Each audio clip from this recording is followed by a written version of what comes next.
I'll just ask a question before we carry on. Gerald, we are live now. Yeah. Right. Well, I feel like I can't find these appendices. It says on the back of it on the contents.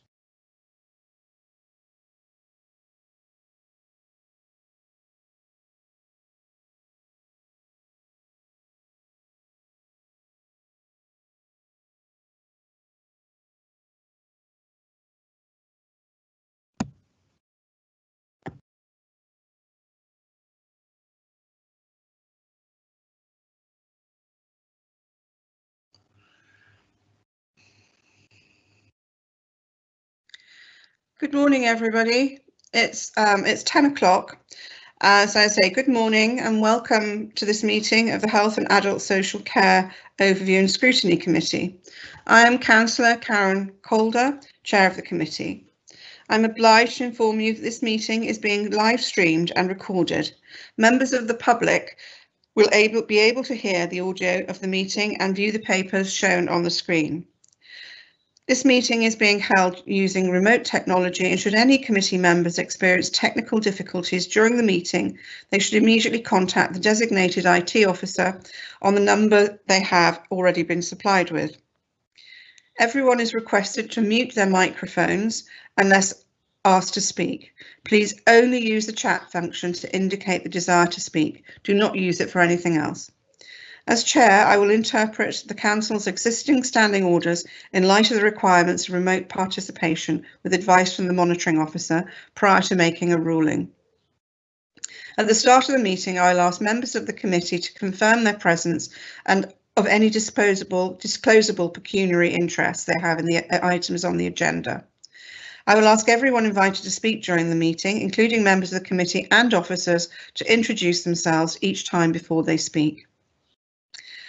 Members are reminded again to disclose any pecuniary interests to be discussed, which is not included in the register of interests, and leave the meeting prior to the matter being discussed. So we now have the roll call of disclosable pecuniary interests. Can I, as the Chair, have no interest to declare? Can I now read out each member's name and ask them to confirm their presence and confirm if they have any interests? Roy Allcroft. Yes, no interest, pecuniary interest, thank you. Gerald Dakin. No interest to declare. Kate Halliday. No interest to declare. Simon Harris.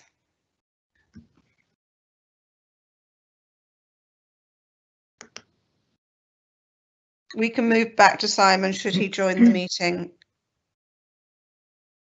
Tracy Huffer. Yes, my usual pecuniary interests, that I'm a nurse at GP surgery in Ludlow. Simon Jones. Yes, no pecuniary interest. Heather Kidd. No pecuniary or personal interest. Paul Milner. Yes, I'm present and no pecuniary interests. And Madge Shinton. No pecuniary interests, but I'm still a member of Health Concern for the Kidderminster Hospital. Thank you, everybody. I'll return to Simon Harris should he join us in the meeting. I shall now return to the items on the agenda. Item 1, apologies. Have we had any apologies? Can the committee officer confirm if there are any apologies and substitutions? I've not received any apologies, Chair. Thank you. Disclosable pecuniary interest. This has been dealt with during the initial roll call of the meeting. Item 3, minutes. I move the minutes of the Health and Adult Social Care Overview and Scrutiny Committee held on the 20th of January 2020 as circulated with the agenda papers be signed as a correct record. Can I have a seconder, please? I'll second that, Chairman. Councillor Madge Shinton. Thank you. I will now accept these minutes as a true record unless anyone indicates differently. I'm not seeing any other issues with them, so I will take them as an accurate record.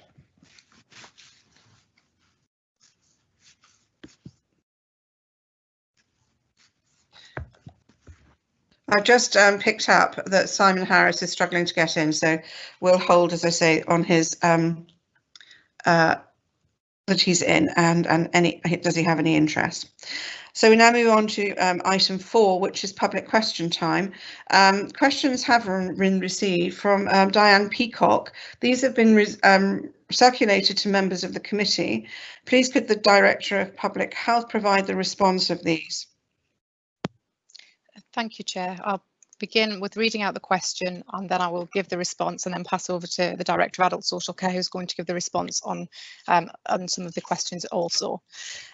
So with reference to the very detailed ongoing whole system COVID prevention, control and support actions presented in today's committee papers relating to care homes and home residents, question 1A, what are the main areas of learning emerging in our locality regarding mortality rates involving COVID-19 and deaths in care homes and deaths of care home residents involving COVID-19 in other locations such as hospitals?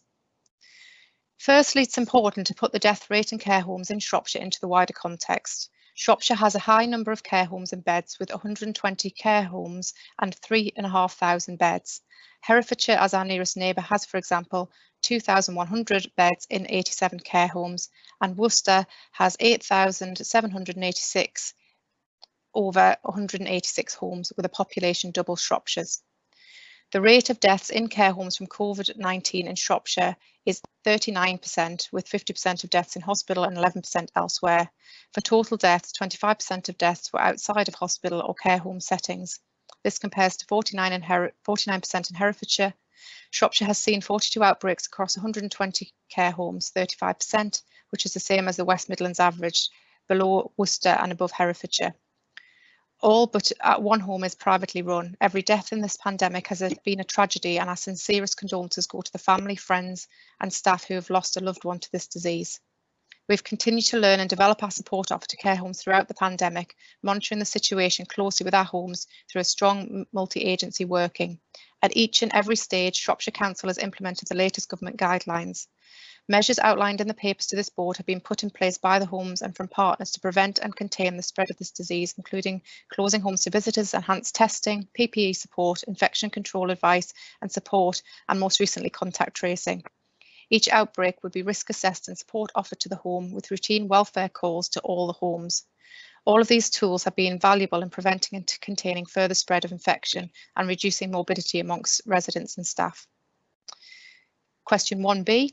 How closely does this local experience differ or reflect recently published analysis at a national level? The recent results from the Vivaldi study, which was published on the 3rd of July, this is a large-scale study which looked at coronavirus infections in 9,081 care homes, providing care for dementia patients and the elderly in England. Across the care homes, 56% had reported at least one confirmed case of coronavirus, with an estimated 7% of staff tested positive, as reported by care home managers since the start of the pandemic.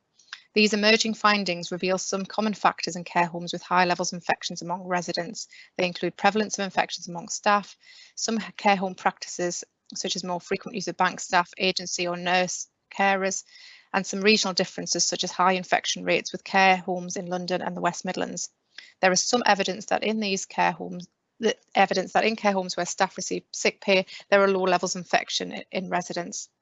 This evidence is not routinely available at Shropshire Council level to extract and collate, but we do not believe this significantly differs from national reports. I'm now going to hand over to Tanya Miles, who's going to pick up questions 1C. Thank you, Rachel. So good morning, committee. My name is Tanya Miles. I'm the AD for Adult Social Care and Housing. So in terms of question 1C, what are the main barriers to achieving system-wide improvements and ensuring better outcomes for care home residents and staff in the future? The Sustainability and Transformation Partnership, SDP, is strong and robust, and we have worked effectively through the COVID-19 crisis. Our statutory partners, commissioners, the local authority and CCG have closely followed guidelines throughout and put support in place in line with that and above and beyond in some cases. This gives us a good level of confidence in our system response, and we have a very effective structure to plan, action and respond to issues as they arise, particularly in relation to care homes in the region. This consists of Gold Command Daily, which is chief executives across CCG, local authorities, the Acute Trust. Silver Command Daily, which again is a system-wide health and social care. Shropshire, Telford and Wrekin Care Sector Task and Finish Group, which is a system-wide care sector group including the CCG, both local authorities, community and primary care. Shropshire Care Home Support Team, which includes infection prevention control, public health infection control and adult social care welfare and support calls. Shropshire Care Home Risk Management Team and Risk Management Process. Daily care home review meetings between adult social care commissioning and public health. The Care Home Advance Scheme. The COVID Council-wide Business Continuity Team. Adult Social Care COVID Response Team. The CCG Primary Care Locality Team. Shropshire Council Adult Services instigated practical support for care homes and domiciliary care providers in response to the crisis at the beginning of March 20. We have continued to engage with all providers on a regular basis and to manage emerging risk immediately and effectively. We have a care home risk management process for all providers in Shropshire, and through the analysis of information from a range of sources, we have a robust and thorough understanding of risks to our markets, low bed occupancy levels, loss of income and increasing costs across the sector due to staffing and PPE. Across the system, we have identified some barriers and challenges that we are committed to addressing in order to ensure continued positive and improved outcomes for care home staff and residents in the future. The following gaps have been identified and a range of work is underway to further enhance support to the care sector as reported in the Shropshire, Telford and Wrekin COVID-19 Prevention and Support for Care Homes Action Plan. These include technology and infrastructure. A plan for use of technology is required. There is a requirement for support to care homes in terms of technology, including free Wi-Fi for 6 months. It is noted that some practices are still having difficulty delivering video consultations due to weak Wi-Fi signals, as well as some equipment shortages, and probably training and support issues too.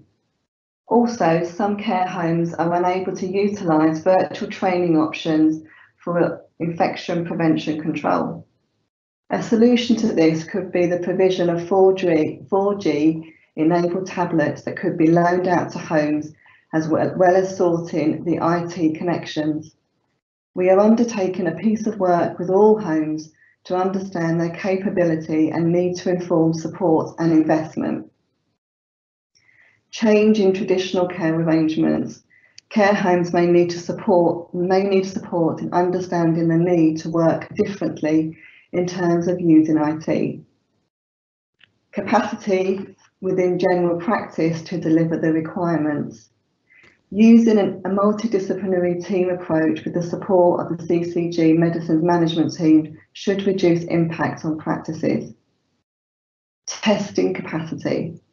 As set out in our response to question 2, which I'll come on to, we have encountered several problems with the national testing programme. Unfortunately, this can mean repeating avoidable investigations for vulnerable residents. We continue to escalate any issues accordingly to the Midlands COVID-19 testing programme. Planning and information. We have encountered issues with constant changes from central government impact significantly on system capacity, particularly when the local system are not aware of these changes before the public and are expected by citizens to have implemented processes and have a complete understanding of criteria and requirements before they are released from central government. This undermines the public confidence in the local system and could be avoided with a more structured and planned approach from central government to the COVID-19 response, which is shared with system partners prior to being released to the public domain, allowing for planning, processing and action to take place. Overall, we are confident system-wide that we have been robust and effective in our response to care homes during this COVID-19 outbreak, and that we worked with the market proactively from the beginning. We are confident also that we have strong and effective partnerships and good mechanisms in place to continue to support care homes in future. I'm going to go on to question 2.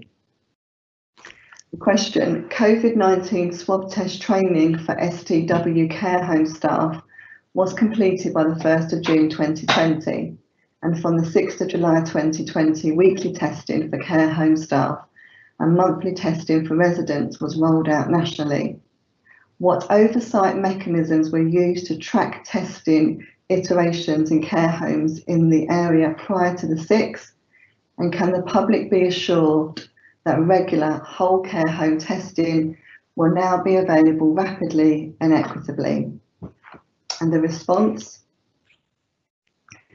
following the announcement on the 6th of July regarding national rollout of weekly testing of staff and testing of residents every 28 days in care homes that do not have outbreaks, we worked with partners in health and Shropshire Partners in Care to send communications to all care home providers on the 9th of July. Homes were given details of the process for them to register on the National Testing Portal, order testing kits and undertake the testing required. Key guidance messages were shared to enable homes to have informed discussions with staff and residents and encourage take-up of testing across both groups. Communications also included information about COVID-19 antibody testing, which has been offered to over 8,000 care home staff across Shropshire. Test and trace arrangements and the new national outbreak monitoring process, including rapid whole home testing that has been rolled out from the 13th of July. As part of wider support for care homes, we have a dedicated care home support team who make regular, usually weekly, welfare calls to all homes in Shropshire. In addition to written communications, these calls provide an opportunity to reiterate current guidelines and for care homes to ask any questions, raise concerns and get the help they need. Any serious concerns or themes emerging from conversations with care homes are escalated to the wider system through our robust care home risk management process. Regarding the ongoing 7 and 28 day testing in care homes, the government have initially prioritised care homes for the over 65s and those with dementia based on SAGE and PHE advice. The government intends to expand the testing offer to remain adult care homes from August, with date to be announced. At this early stage, there are still some issues that need to be considered and addressed nationally. High demand from care homes across the country, ordering large numbers of testing kits at the same time, is causing a delay in homes receiving the testing kits. Locally, we have established a separate testing offer, and we will continue to promote this with care homes in an aim to minimise the impact of national shortages in Shropshire. Nationally, there are also issues with the reliability of some of the tests. We have seen some types of testing kits being recalled and homes being asked to pause testing with kits from certain manufacturers. We are assured that this is being dealt with as a matter of priority. A number of larger care homes nationally and in Shropshire have reported concerns regarding the practicalities of testing staff weekly. Where homes have a large number of staff, it can take 2 to 3 days to undertake the test itself, and more time is needed for completion of paperwork, arrangement of the courier collection, and for test results to come back, making a 7-day rolling testing unachievable. We will continue to represent and escalate these local concerns and support homes to work towards a 7-day testing recommendation for staff through our local testing offer and planning of staggered approaches to testing where staff numbers are particularly high. During the process of whole home testing in June, we received weekly reports from the Department of Health and Social Care that identified take-up of testing across all care homes in Shropshire. While the majority of homes in Shropshire were prompt in their take-up of whole home testing, we were able to use this information to target our support too, and monitoring of homes through our care home risk management process. In future, we will continue to use available data to monitor, update and outcomes of regular staff and resident testing. Thank you, and I'll pick up the final question, which is question 3. The Shropshire HASC Overview and Scrutiny Committee papers appear to lack the most basic detail, but basic quantitative data relating to numbers and date sequences of COVID outbreaks and related deaths of care home residents in care homes and hospitals since March 2020.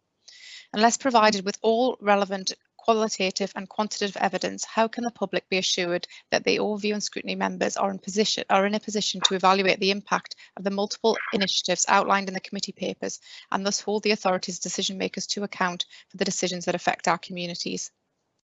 And the response: the Office of National Statistics, ONS, website publishes information on both deaths and outbreaks weekly at a Shropshire level. Individual care home data has not been provided due to small numbers and confidentiality. Death data is recorded at www.ons.gov.uk/people, populations and community /health and social care /causes of death /data sets /data death registrations and occurrences by local authority and health board. That hyperlink will be in the papers. And for week 27 up to the 3rd of July, Shropshire has 248 registered deaths for COVID. Care home outbreaks are listed at www.gov.uk/government /statistical data sets /COVID-19 numbers of outbreaks in care homes management information. Again, that hyperlink will be provided and accessible through the website, through our website and papers. We are and will work closely with system partners, including Public Health England, PHE, NHS colleagues and Shropshire Partners in Care to monitor and support our care homes and to ensure that up-to-date information goes out so that we can be sure every care home and indeed all the domiciliary care providers are kept up to date with all national guidance and local information and news. Outbreaks in care homes are required to be reported to PHE, who support each care home through the outbreak in partnership with Shropshire Council and local NHS partners. This includes offering a guidance on infection control, testing for staff and residents and PPE. Thank you. Can I thank both Rachel Robinson and Tanya Miles for providing the answers to the questions, but can I also thank Diane Peacock for submitting them? They were detailed and well thought through questions, and I hope we'll pick up some of the detail as we go through the following papers. Item 5, before I go on to item 5, can I just ask, is Simon Harris with us yet? Good morning. I'm here. Good morning, Simon. Can I just ask if you have any disclosable pecuniary interests? Only the paper that we're reading at the moment. I am a director of the care home for Lady Forrester Care Home in Broseley. Okay, I'm just going to seek advice for your status on that. Thank Can you. I get advice from Amanda, please, or from Daniel? I think we're just looking for pecuniary interests. Yeah, it's not pecuniary, is it? So it's Councillor Harris's decision.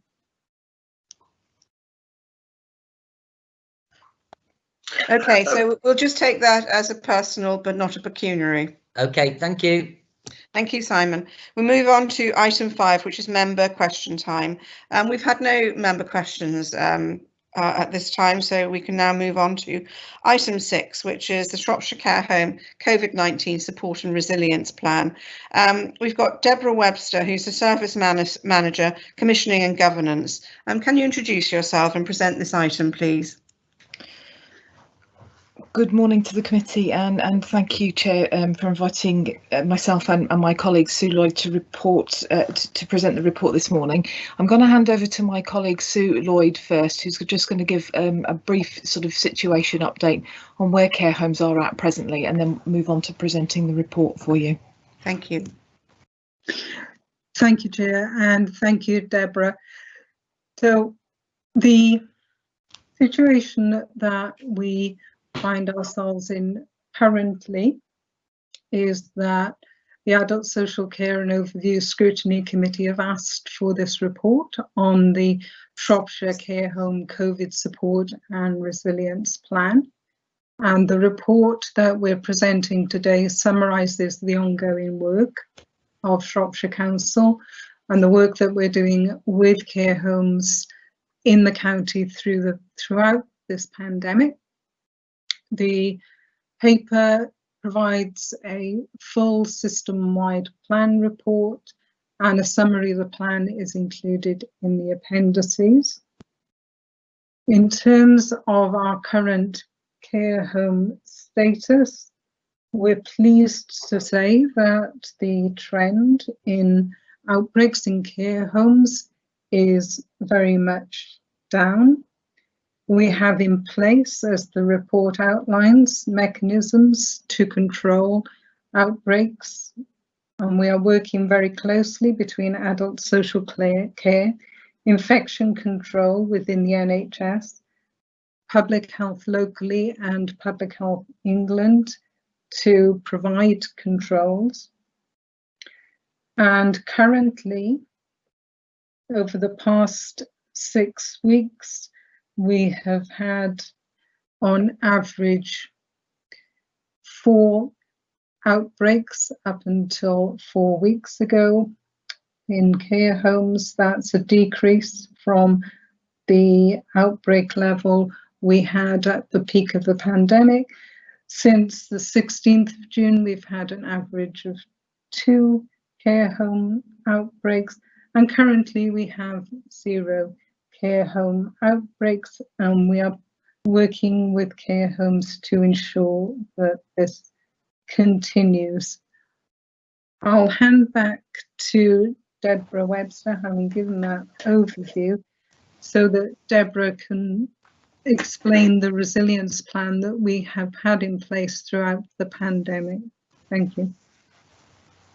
Thank you, Sue. So the full system-wide support plan, the summary plan on a page that Sue just mentioned, and the Shropshire Partners in Care responses to the questions that the committee have posed are all attachments as appendices to this report. This is just a summary report, so I'll just go through it for you now. So the resilience and support plan draws together a lot of work which is ongoing to support care homes right across the STP. As was mentioned in the questions, the partnership is strong and robust, and we are working together effectively through the crisis. We've followed government guidelines throughout the pandemic, and oftentimes there has been support put in place ahead of the requirements of government. One strong example of this would be about care homes closing to visitors very early and long before government made that recommendation. So there are 120 CQC registered care homes in Shropshire. The council actually commission with 115 of those, but we have maintained communication with all of those care homes throughout the pandemic. So we have 3,585 registered beds. Interestingly, about Shropshire, the only authorities with higher bed numbers across the West Mids regions have quite large conurbations and quite significantly higher proportion of population numbers and population densities. So we instigated practical support for care homes at the beginning of March. This involved a lot of support from across adult social care and the public health team. And in April, that was widened to encompass the system-wide support, and the care home support and resilience plan came into being, which drew the work that we were already doing in with wider work right across the system. So that incorporated allocating welfare and support officers, the testing that you've heard about, the personal protective equipment, the PPE, lots of support around infection prevention and control, outbreak management, staffing, funding, and as a system we recognise that that care homes all have very specific and unique issues, and we have tailored the support across those care homes. And it's important just to note that this is support across all care homes for older people and ALD homes, learning disability homes as well. We didn't differentiate in our support from the beginning. We made sure that that robust support was across all care homes. So we established a care home support team early on in the pandemic, and that has continued throughout. As I mentioned, the care homes closed to visitors at the beginning of March. And at that time, there were lots of queries about provision of PPE, food, supply shortages, staffing issues, and we were signposting guidance, giving reassurance, and actually providing support and supplies where they were needed as well. So calls were and continue to be routinely made to each care home. That's a general check on the home's welfare to understand risks, capacity issues, and the individual responses of those care homes, their approaches to new admissions, just to make sure that care homes are responding in line with government guidance. So we've worked very closely with Shropshire Partners in Care and our colleagues in Telford and Wrekin, and we set up from the beginning a process of FAQs so that everybody, every care home would have access to all of the information we were collating, and we were making sure that it was easily accessible, bearing in mind that care homes were being sort of bombarded with information. We made that as succinct and clear as it possibly could, and made sure that it was always in the same place so that they could get direct access to that guidance as soon as they needed it.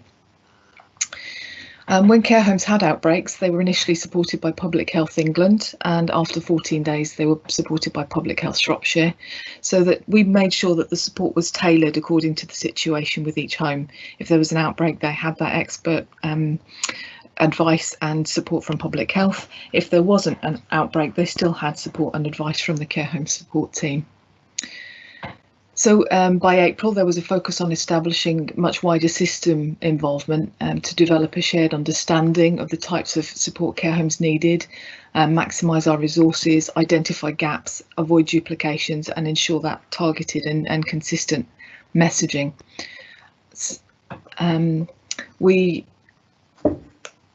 To increase sort of visibility, accessibility and consistency, each care home was allocated a local authority key contact, so that the person who contacted the care home every week was the same person, and they were able to establish a relationship, feel that they got that personal support, that they knew who they could go to if they had questions and queries. They would have the contact details of that individual. And that the focus of the support offered is led by the home, but supplemented by insights from a much wider range of information. The NHS Mail and National Capacity Tracker uptake, that's a system whereby care homes report on a daily basis what their current situation is with outbreaks, with staffing, with PPE, and we have access to that information as well, so that we can make sure that they are getting the support they need for the issues that currently face them. Lots of support as well from the infection prevention and control team and the primary care network, the local resilience forums, for example, just to ensure that all those issues were identified and appropriately addressed. So in addition, there is a Shropshire, Telford and Wrekin care sector group which reports directly to Silver Command, and that's been established to ensure that we have an integrated approach to supporting care homes during the pandemic. Meeting weekly, the group has representation from both CCGs, from the local authorities, Shropshire Partners in Care, the Community Health Trust. We have representatives on there from the infection prevention and control team, from primary care, to make sure that everybody who's involved in that wraparound support for care homes is present, and that we are working as a system to cohesively support those issues. Can I just interrupt you, Deborah, just for a second? Are we meant to be working through a series of slides as the presentation goes on? My apologies, Chair. No, I haven't actually prepared slides fine. for that. Is that okay? That's absolutely fine. I just wanted to double check.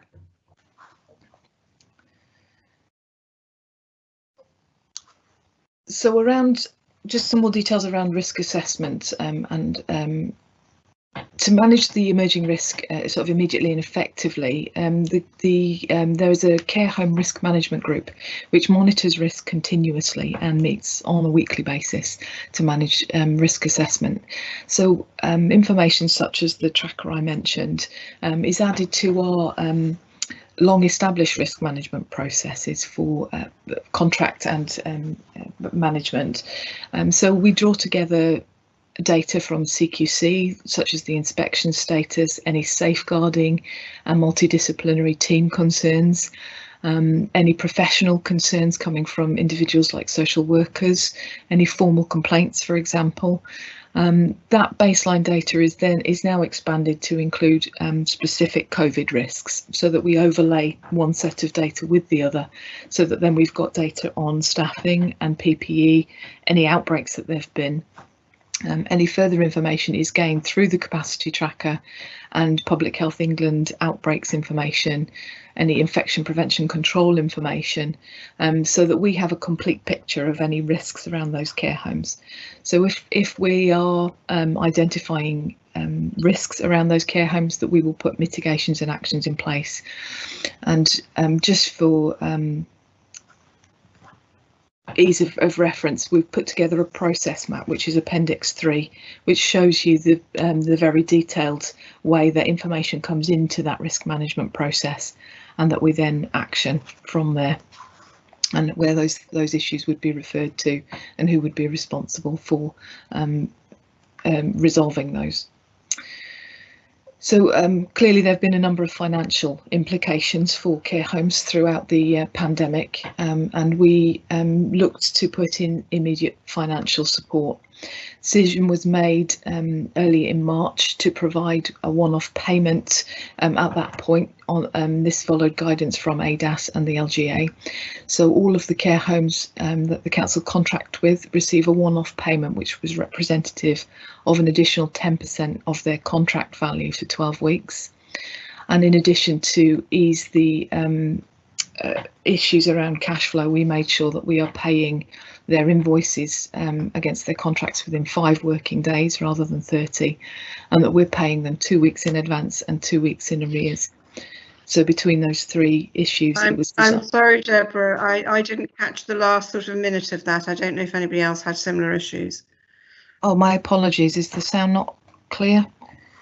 Can you go back about 30 seconds, please, and start again? I'm sorry. No problem at all. Is it back to the beginning of financial implications? Yes, please. Yeah, okay, I can do that, no problem.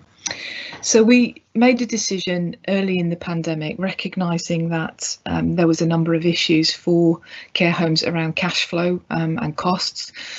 We made a decision to give a one-off payment up front, so that all of the care homes received a 10% of their contract value, equivalent to 12 weeks. So they received that as a one-off cash payment. Can I just check that you can hear me okay now? Yes, I can hear you now. Thank you, Deborah. Okay, so and in addition to that, we made a commitment to pay all of the invoices within 5 working days rather than 30, which would be the standard. And we also made sure that we're paying 2 weeks in advance and 2 weeks in arrears. And all of those 3 things were designed to support the care homes around their immediate cash flow issues. In addition, the infection prevention grant, which the government announced on the 15th of May, that comes in 2 tranches, and we received the first tranche right at the end of May. Shropshire Council have been allocated 4.6 million in total, so 75% of that the government designated for registered care home beds. So those 3,500 beds, the amount was allocated directly to those. So the first tranche has been sent out. There's quite a lot of criteria for that grant funding that the government have set. For example, the government have stipulated that it can't be spent on PPE or backdated costs.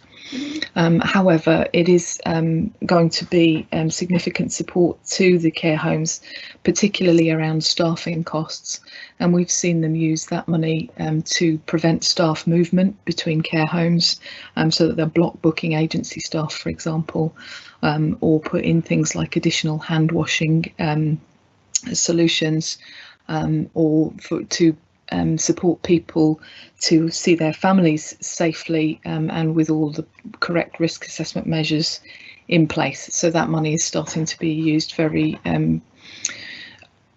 creatively and very well to support across the care home market around infection prevention and control measures. In addition, we do recognise that low bed occupancy levels have increased costs for, low bed occupancy levels have created a loss of income for a number of care homes, and obviously all of them have increased costs around PPE and staffing. So the Shropshire Council implemented the business grant funds of up to 10,000 available for care sector providers. The criteria around that is that they must have a CQC registration, under 50 whole-time equivalent employees, and have experienced a financial loss due to COVID-19. And at last count, when I checked in with the team, there was over 60 care companies had been had applied for that grant funding. That does include domiciliary care as well as care homes. So I think it's just important to note that going forward, without further funding from central government, the council will struggle to be in a position to continue to financially protect the care sector. If numbers of individuals being admitted to care homes continue to reduce, and people can be supported in other ways by remaining in the community, then the council and adult social care are looking at other ways to commission and looking at different commissioning models for the future as the face of care starts to change. So, and just finally, there's some additional information around primary care support. The primary care have allocated a clinical lead to every care home, so that in addition to their own GP support, they will have a clinical lead, and they are doing further work around making sure that there's more of a wraparound primary care service going forward. So finally, the recommendation then is the committee is kindly requested to note that the care home support plan and the actions which have been and are being taken by the system to support the care homes across Shropshire.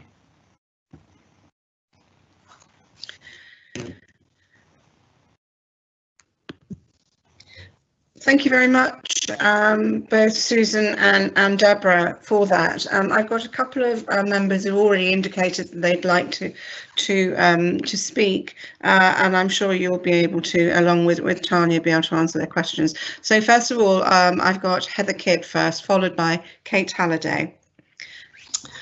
Thank you very much. I think I heard you correctly. You said that we stopped visits to all care homes from the beginning of March. And I'm concerned about that because, in fact, I visited a home on the 10th of March where nobody actually enforced the mechanisms of sanitisation or anything else. While I was there were 3 other visitors as well. And this is one that we do commission, or have at least been commissioning, which is why I was there with a resident looking for care for her mother. So I am concerned around that. I think the other issue that strictly doesn't come under this, but we need to look at as a scrutiny committee at some point, is the domiciliary care and how that was working, certainly early on, because one of my colleagues had carers turning up without any PPE for weeks during the outbreak. So that's part of the picture, especially if then people were put into care homes from there. So a question around the 10th of March, I would really like an answer to. Thank you. Okay, thanks, Councillor Kidd. That's a helpful question. Yeah, I think the support went into the care homes from the beginning of March, but the requirement to stop visitors or restrict visitors and have those in came in throughout March. I think by the 10th of March, not all care homes had done that. The government guidance wasn't out by then, and there wasn't clear stipulation around that. But we were working with and encouraging homes to make those decisions and put those restrictions in place. So it did come along through the month. I think regards your question regarding domiciliary care, I think that would be helpful to have the details of that particular domiciliary care provider. I'd welcome that so that we could deal with that directly with that provider. We did early on have some organisations who were struggling with interpretation of the guidance because it changed, I think, 13 times in all, and I think there were a number of providers who really struggled to make sure that they were up to date. But it's always useful to check in with providers where we've seen examples of them not following the right guidance at the right time, just to make sure that they're supported around that. I think it's useful perhaps to mention that there is a domiciliary care support team as well, who are making calls to the domiciliary care market, and quite happy to provide further information around the dom care market if the committee would like it.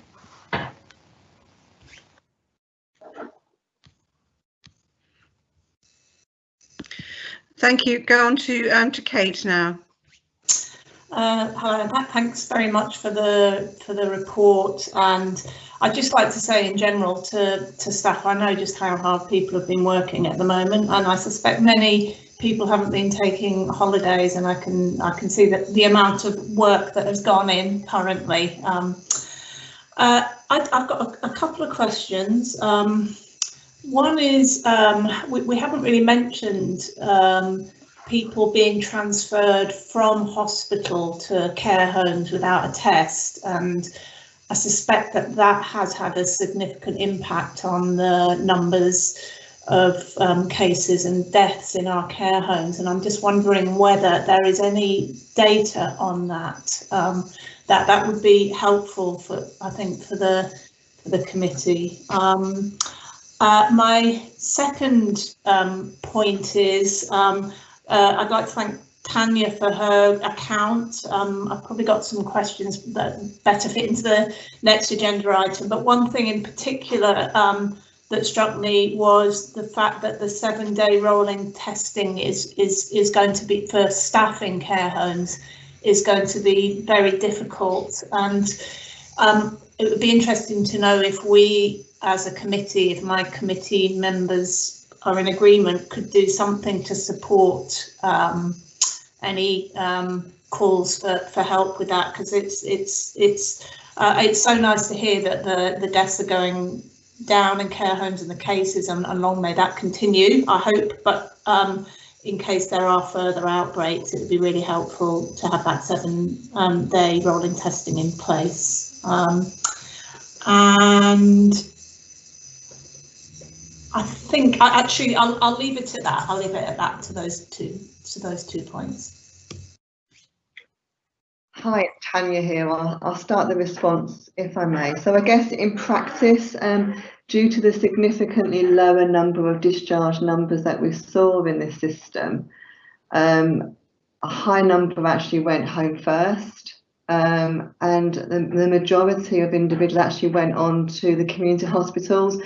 What we found over the last few months is that those people that couldn't go home first actually required quite more intensive rehabilitation. So those individuals they were transferred from the acute wards into the community hospitals.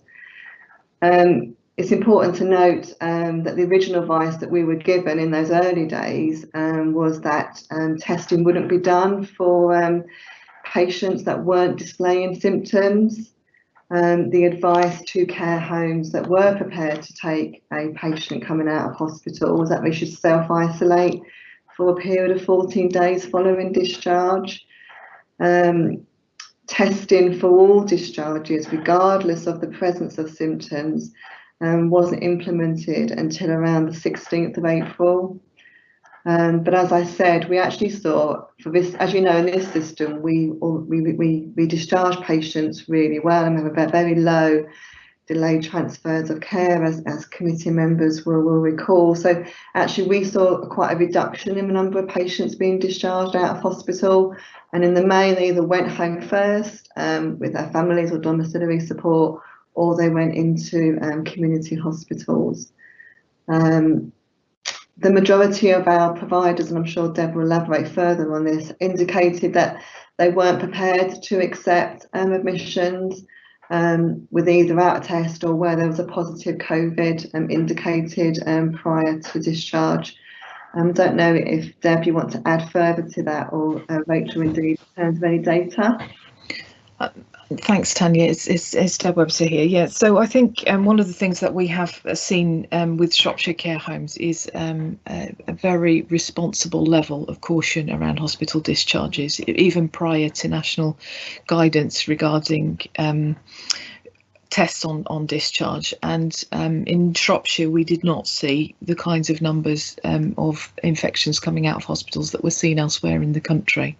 I think nationally there was something like 23,000 people discharged without tests, and they are seeing elsewhere, they are seeing some suggested level of infection having come from that, but we didn't see that in Shropshire, as we say, because we do have a particularly successful discharge process in Shropshire, and I think this was built on the back of that, and the Shropshire homes were particularly cautious, as Tanya said, around accepting people from hospital, and they certainly were asking for those tests from the hospital system prior to it being national. But the process that we have now in place does require that, and does require a really robust process. So I think that's why we're seeing the much more positive view of outbreaks in Shropshire care homes than are being seen elsewhere. Thank you. And just on the point on the data, I will present in my next presentation. I've pulled out some of the data that I referred to in answering Diane Peacock's earlier questions, and I have pulled those out and put them into the presentation so members can see those, but they are available on the ONS website in terms of the death number. So I will present that in the next item, if that's okay. Excellent, thank you. Do you have any comment, Tanya, on Kate's last point about the 7-day rolling testing for staffing? Sorry, Kate, would you mind just repeating that part of your question for me? Thank you. Yeah, you outlined the real difficulties in you actually managing the 7-day rolling testing in your answers about barriers, actually, I think it came in. And it does sound like there are a number of difficulties in terms of how long it's taken to get the test back, and you were saying that it's basically very difficult to achieve the 7-day rolling testing of staff in care homes, and that you were making representation and making, I think you were talking about taking it higher. But I'm just wondering whether if my committee members are in agreement with this, there's something we could do as a scrutiny committee to raise that point. That would be extremely helpful. So in terms of us taking this higher, we have completed 2 returns to the Department of Health and Social Care with regards to the infection prevention control grant that we've given out to the providers. The money's come out in 2 waves. So the first wave of funding, we had to do a return, and in that letter we were really explicit about our concerns around the testing, and we've done that in the last 2 weeks again with the second letter. We have made representation via Dean to the various MPs, and I know that our own providers indeed have also raised significant concern about the expectation on them, and I saw some correspondence on that last week. But anything that scrutiny could do to help on this matter would be greatly appreciated. And it's a changing game. So towards the end of the last week, as I said in my response, one of the set of test kits that have been sent out have been recalled back in because they're not seen to be accurate. So our providers are having to adapt and change on a daily, if not hourly basis sometimes, in terms of the guidance and new emerging issues that come up. I think it'd be quite clear, Tanya and Kate, that we can add our voices to the representation that's already been made to support the improvement of the 7-day roll-in testing. I don't think that would be a problem, but we can address that at the end, if that's okay, Kate. Thank you. Yes, thank you. Okay, thank you. We've got Madge who wants to ask a question next. It's really just a point, Chairman. I have a granddaughter who's in the domiciliary care system, and certainly right from the onset they were given PPE and advice, training, etc., etc. But I would certainly like to hear about the funding that's coming through. I see from the manager of one of my GP practices that they're in difficulties. Lack of funding is an issue. We are fortunate to have been funding for new posts, but no funding for equipment for these staff. So there's a, you know, he says that the care side of it is difficult for them because they keep getting different information through until they don't know quite which one to pick. So there needs to be some rationalisation, I think, of advice and guidelines. And he's also asking, please don't send any more surveys out because my practice isn't going to do anything. Okay, thank you for that. Where am I? I think, was that an observations, Madge, or there was a question there, or was it about please don't send any more surveys out? No. It was really to highlight to the officers that, yes, surveys are great, but if you're struggling, and the GP surgeries, I think, certainly are struggling, then if the survey is only really just, wouldn't it be nice if we knew, then I think they should wait for the end because I don't think they're going to tell us very much. But my concern is funding and staffing, both for domiciliary and the GPs, because if the domiciliary is poor, it's the GPs that have got to pick it up, isn't it? Yeah. So I'm asking that there more attention should be given to the equipment that's available to GPs, etc. That was the politest way I could find to say it. Chair, if I make a start, if that's okay. So please, Tanya. Tanya Miles here again. You're absolutely right, Madge. Our providers have felt completely bombarded with the information that we've received, and I think we've all struggled at times to keep up to date with it, with the ever-changing guidance. And I think we've said we had about 13 guidances out in a 4-week period. I'd like to put on record my absolute thanks to all the care providers in Shropshire, both the care homes and the domiciliary care providers. If I'm honest, in that first week, what kept me awake every night was what do we do if our care workers start to refuse to go into work, as we saw in France and as we saw in Spain, but they never did. They went into work every day with all these challenges and have supported the people in Shropshire so well. If I could perhaps go to Deb and ask Deb just to step through really briefly, Deb, in terms of the grant money the council gave out to the providers in that first wave, and then just a little bit about the criteria for the IPC criteria, because that's a little bit confusing. I think it's really important that members understand it, because you might want to follow this up in future perhaps. Thank you. Yeah, no problem at all. And just to reiterate what Tanya said about the care sector, we've always had a good relationship with our excellent care sector, but they have been nothing more than extremely dedicated and impressive throughout this. But yeah, just on the funding. So the first round of funding that we gave was the 10% of the contract price that I mentioned. Now that was intended, and that went out across domiciliary care and all the care homes as well, and that was intended to fund staffing and PPE, because at that time they were seeing immediate costs. We were sort of just in the beginning of the pandemic, and those costs were something that they couldn't possibly have forecast or have created cash flow for. So that's why we gave that as a single upfront payment.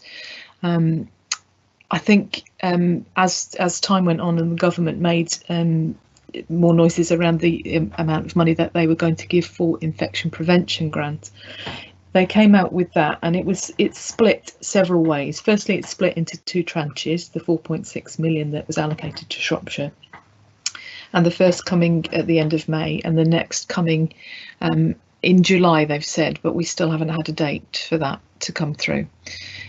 So we're expecting it probably towards the end of the month.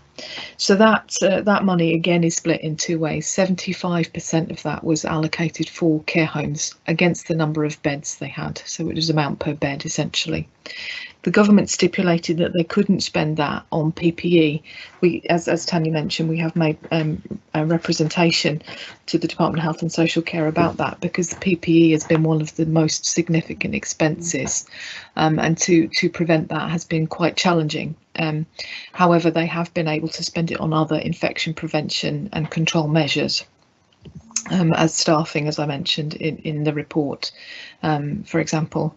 So the other 25% is being allocated to the domiciliary care market. Now, the government have not stipulated criteria around that to the same level, so the domiciliary care market will be able to spend it on PPE. So that payment was being made last week of that 25%, and then when we get the second round of payment, the same process will go through again, with 75% going to the care homes and 25% to the domiciliary care market. And just to mention as well that that money is to all registered care homes and domiciliary care providers, including supported living providers across Shropshire, not just the ones that the council contract with. So that'll be supporting everybody who's registered to deliver care in Shropshire. Chair, sorry, I can't find the raise the hand button. Can I ask a question after everybody's finished? Paul, you need to go through chat. Go into chat, yeah. which is the little sort of square box with like a question thing. Go in there and just put into that. We're not using the hand motion in this. Okay. I'll put you down anyway, Paul. Don't worry. Yeah. Thank you, Karen. Chair, please may I just add the final comment about PPE? So it's Tanya Miles again. Yes, thank you, Tanya. So it's just recognising regarding PPE that the care sector has always sourced their own PPE. But as the COVID-19 acute phase started, it became really clear that many providers' normal supply chain was struggling to cope with demand and the cost of that. So I think we had an example there, didn't we, where an average box of gloves was £4 or £5 and they were now being charged £25, £30 a box of gloves. So what the cost and then the demand, the council took a leadership role with the system to develop a system-wide data set and response to PPE. So the council stopped, and then what became the local health resilient partnership. So the government then started to give us what they called LHRP, local health resilient partnership, drop-offs of PPE, and our providers could utilise those stocks if they had less than 3 days supply, and that was at no cost to the providers. Just wanted to make that point. Thank you. If I could just add to that, if I may, also in partnership with SPIC, we had an online list of suppliers who were not charging a great deal, or profiting from this, and we made sure that those suppliers were contacted, so that list was an updated list of suppliers who had resources available, and in addition, working with our partners in the trading standards team, we put guidance out to care providers on how to challenge suppliers who may have been trying to price gouge through the process. And just finally, if I could just respond to Madge's comment regarding communications and the number that go out and how different organisations are being bombarded with communications. For the care sector, we now do a weekly roundup across the system, so that we are actually saying, if you don't get a chance to look at anything else through the week, have a look at the weekly roundup. These are really important, and making sure that primary care are doing similar with the GPs as well. So hopefully that will help with that volume. Thank you, Deborah. I think it's something all members will have picked up on very, very early in the crisis, was the black marketeering that was going on, if you like, around PPE. And if I can add, my reassurance to the members, one of the first things that I asked when I was having team meetings with various members of the Gold group was that this had been addressed, and that PPE, whilst it was thin on the ground, was being managed very, very clearly across all the sectors, including the care home sector. Heather has just got one point. I think she wants to bring something in on the back of Madge's question. No, I think it probably was Kate's question about joint HOSC. Heather. Yeah, what I just wanted to say, we did look at the test turnarounds and so on, and actually we were told by the hospitals that anything that was being done in county was very quick, and they were getting results very quickly, and they were looking at being able to roll that out across the county so that actually the whole system improves. And I don't know where we've got to with that, and whether actually that might be one of the reassurances our care homes actually need, because if we can do it here, then it will be much, much better than having to rely on people, vulnerable people, being protected by a system that simply isn't working terribly well at the moment. Tanya Mars, really good point made, Heather. When we do it locally, the response is so much better than when we send them off for the national test. So you're absolutely right in terms of our local position. Those test results are coming back. And within 24 hours, if not less now, so it's much improved position. And do we have the capacity, Tanya, within the within our own system? Yeah, so the trust are saying at the moment they have got capacity. I guess as the government changes and keeps putting the new targets in around testing, that might need to be questioned again. But as it currently stands within the current guidance, the trust is saying that they have got capacity. Okay. Paul Milner. Yes, thank you, Chair. First of all, I think it's appalling that people are actually, or businesses are making a profit in these times off PPE. I think that's bad. But the question I would like to ask is that I understand that there may be a care home within my division that could be closing. So those patients would have to be found new accommodation. Could I ask what will happen regarding testing before they move? Will they be moving to another care home or residential home before they're tested? As I just heard, tests are not going to happen because obviously one could take it to the other, and the residents could be moved to a various number of care homes and not just one. What is the case with testing residents that are moving maybe to 1, 2, 3 or 4 different care homes? Hello, it's Tanya Miles here again. So just to reassure committee, we have been working with one provider well before COVID, last year with regard to CQC and safeguarding. Whilst we have seen improvements within this particular care home, this provider has taken a decision to end business. It's quite a small care home. There are only a small number of people actually in this home at the moment. We're actively working with them, assessing them and supporting them to find alternative accommodation. But to absolutely confirm our commitment around not transferring from one home to another, we will make sure that they are tested prior to leaving the care home and going into their new setting. Would that mean the people that are moving will be tested, or the care home they're moving to will be tested? Because they could be moving into a care home where they may have non-symptomatic a resident, which could pass it on to the new ones moving in. So they will be tested before they leave, and the government guidance is that that person would normally self-isolate for 14 days once they go into that care home. In terms of protecting themselves and the residents that are in the care home. Okay, thank you, Tanya. Thank you. Thank you. Tanya, does this lead on to the wider question about, okay, this is an isolated one smaller care home that had maybe concerns prior to the outbreak. Some of around the viability of some of our smaller care homes and around the question of simply choice by self-funders choosing not to go into care homes? Has there been any thought given to the viability and the sustainability, if you like, of the smaller care homes, and should they fail or start to fail, what would happen then? So we're working really closely with every provider, as Deb said earlier. Every provider has got a council officer who makes contact once a week, and those questions are around finances and regarding occupancy. So we are seeing a change in behaviour, particularly within the self-funding market, that people are choosing now not to wanting to go into care homes. So some providers are reporting a lower occupancy than what they would normally see.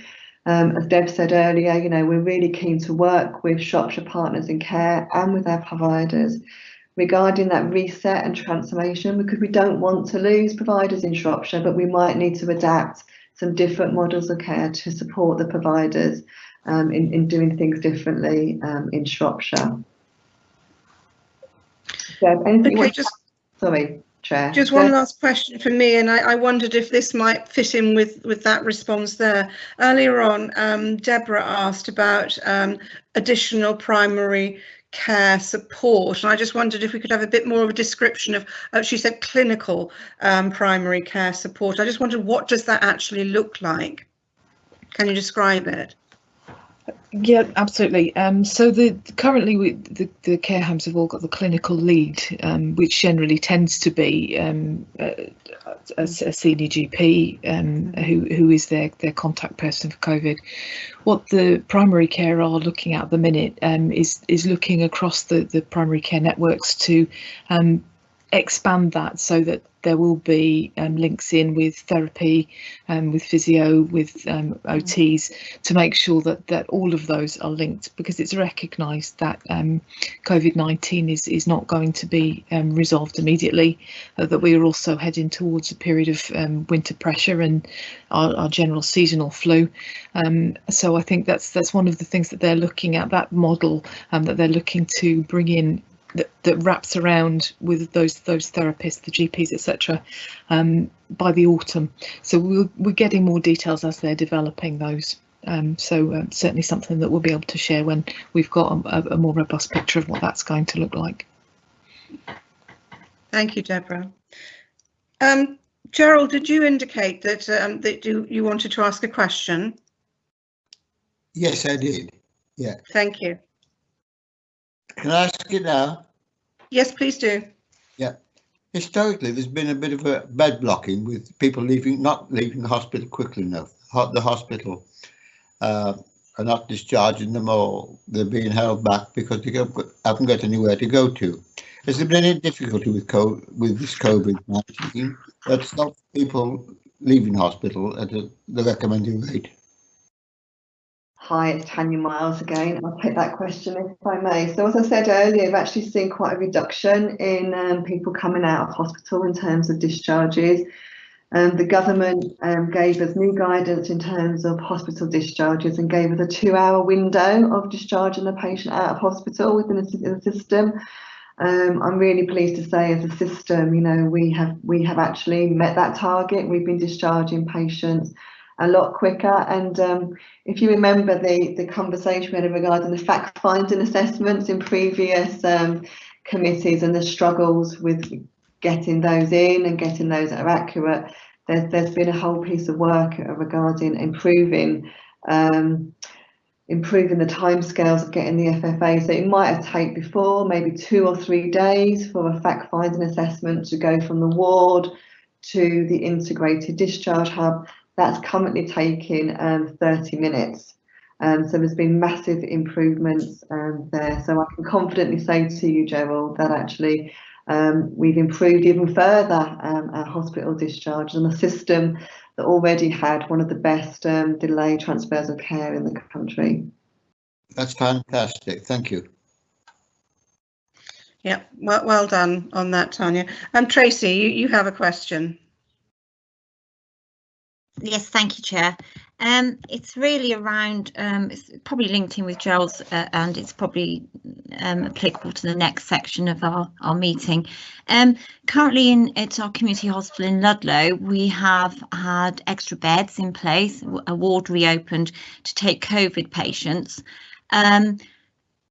That has worked incredibly well, especially has Tanya just highlighted that we are getting people out of our acute hospitals quicker and back into the community. District nurses, I had a meeting with them last week and they tell me that their workload has increased by 30%. So what I really want to know, if we got some reassurance that those community beds in our primary care hospitals, our community hospitals, will stay in place. At the moment, COVID cases are reducing, so I fear that we don't want to be in a situation that's happened in Tenbury Hospital where they had a COVID ward opened ready for patients. They didn't have enough patients needing those beds, so the whole hospital is closed, temporary, they tell us. But my fear is that, you know, that the beds have been reduced there. Will they come back? So I just wanted a little bit of reassurance around, do we have a plan in place to keep our community hospital at the capacity it's at the moment with the extra beds for the foreseeable future? Probably especially has, unfortunately, I hope we don't see this, but there is a predicted second spike and we are going into the winter pressure, as was highlighted. So I really just want to know, is there reassurance around that we will retain our capacity at our community hospitals, because that obviously supports all that is the primary care support that we need for our district nurses, etc. And apologies for the dogs barking, awful.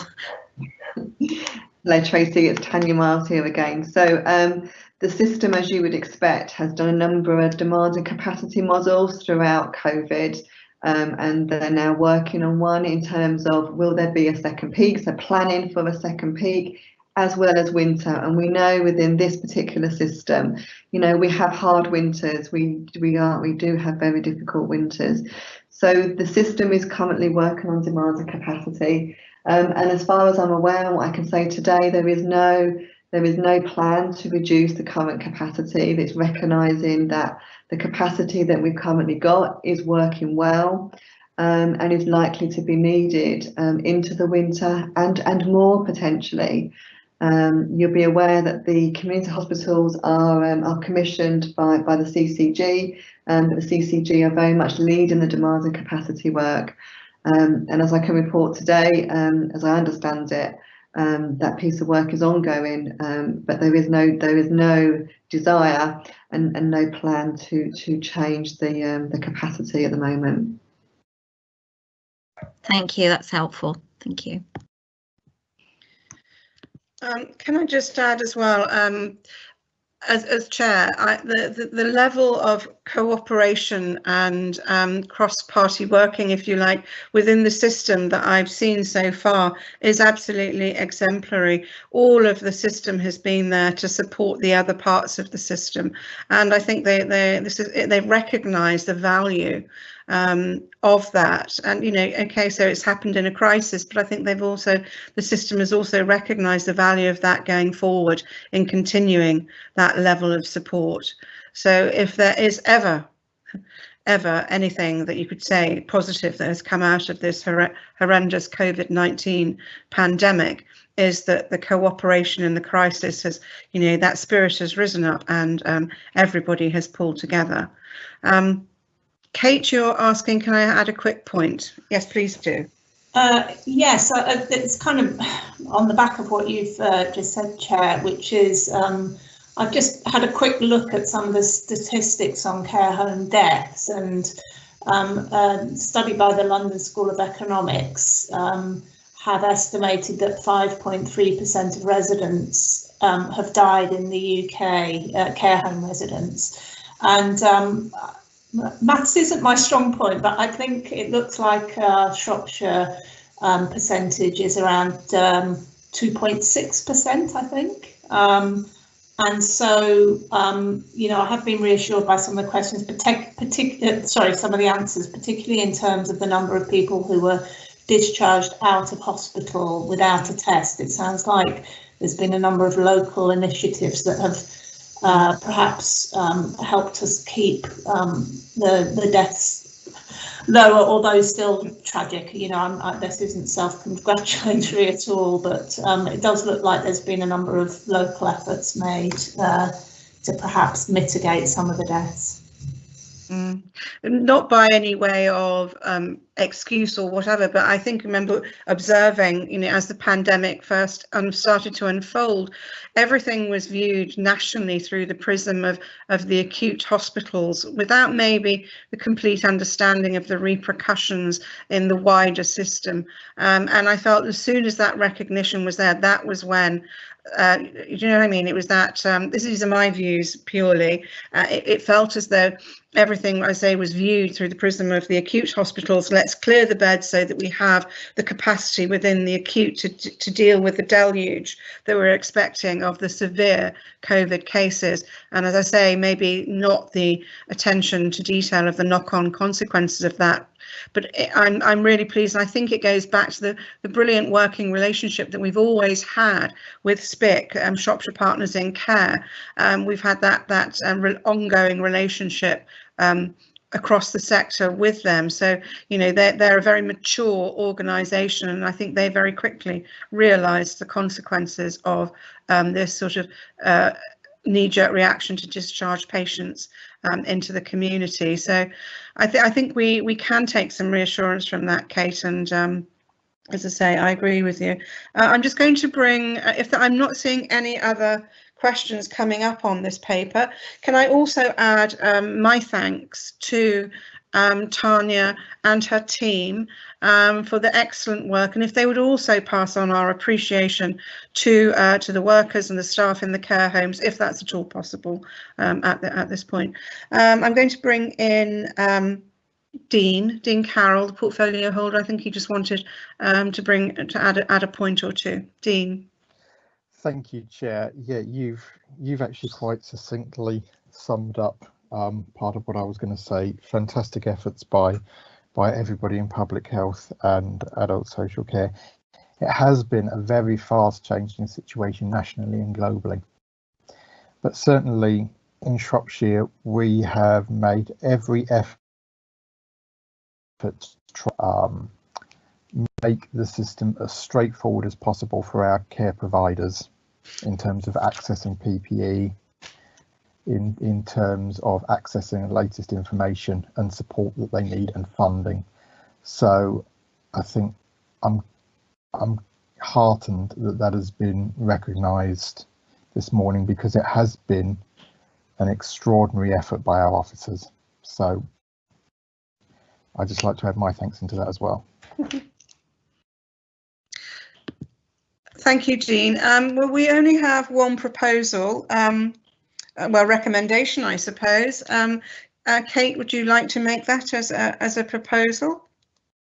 Yes, I would. I would like to propose that that our committee adds to the current calls, and I'm not quite sure what the best way to do this. A separate letter, perhaps. Yeah. Okay, so if we write a letter, and I'm also not quite sure who the best person to send this to. Perhaps somebody could help with the best. Yeah. Addressee, that we call on the ability of the 7-day rolling testing to be achieved through, I guess it's got to be efficiency in the current testing system. Yeah. I think we understand what you're saying, and I think we can work on the exact wording of that, Kate. Yes. I think it is the principle of the HAS support to any other representations that have been made, the importance of being able to roll this out in an efficient manner. So if you're happy, and if you have a seconder for that, in fact, I'm happy to second that. We can work on the wording and get that out. So that being the only recommendation, in my notes it says we now take the vote. Hello. Can we? Hello, it's Heather. I asked if we could have a report also. Can we have a recommendation about looking at domiciliary care and how that worked across the Oh, Heather, I was actually going to put that onto the future work programme. Okay, that's fine. Is that okay? That's fine. I'd made a note of that and I was going to put it on the future work programme. Can the scrutiny officer read out the names of the committee and can members vote either for or against the recommendation? Thank you, Chair. I shall start reading the names out. Roy Oldcroft. For. Karen Calder. For. Gerald Dakin. For. Kate Halliday. For. Simon Harris. For. Tracy Huffer. For. Simon Jones. For. Heather Kidd. For. Paul Milner. For. And Matt Shanton. For. Thank you, Madge. I can confirm that the recommendations are approved unanimously. Thank you very much, everybody. So we can now move on to item 7, which is Shropshire COVID-19 Outbreak Control Plan. Excuse me. Rachel, would you like to introduce yourself and lead on this item, please? Thank you very much, Chair. Yes. So my name is Rachel Robinson. I'm the Director of Public Health in Shropshire Council, and I shall be leading us through this item with the support from my colleague Sue Lloyd, who's a public health consultant working for the council. The item that I've brought is the Shropshire COVID Outbreak Control Plan. But before I went into the detail of the plan, which is obviously the full details are within your packs and published on our website, I thought I'd give a little bit of context if that was okay. And I've got a few slides that I was just going to talk through. So the next slide, it was just a reflection from me. I think we probably covered this in the conversations that we've had, but it's been 140 days since we had our last joint scrutiny, if my math serves correct, around about that figure. Certainly a long time since we met before in January, and a lot has happened and a lot has changed. Early in March, in the middle of March, when I last came to the Joint Scrutiny Committee, we had no cases in Shropshire of COVID, and indeed we had no cases in the West Midlands.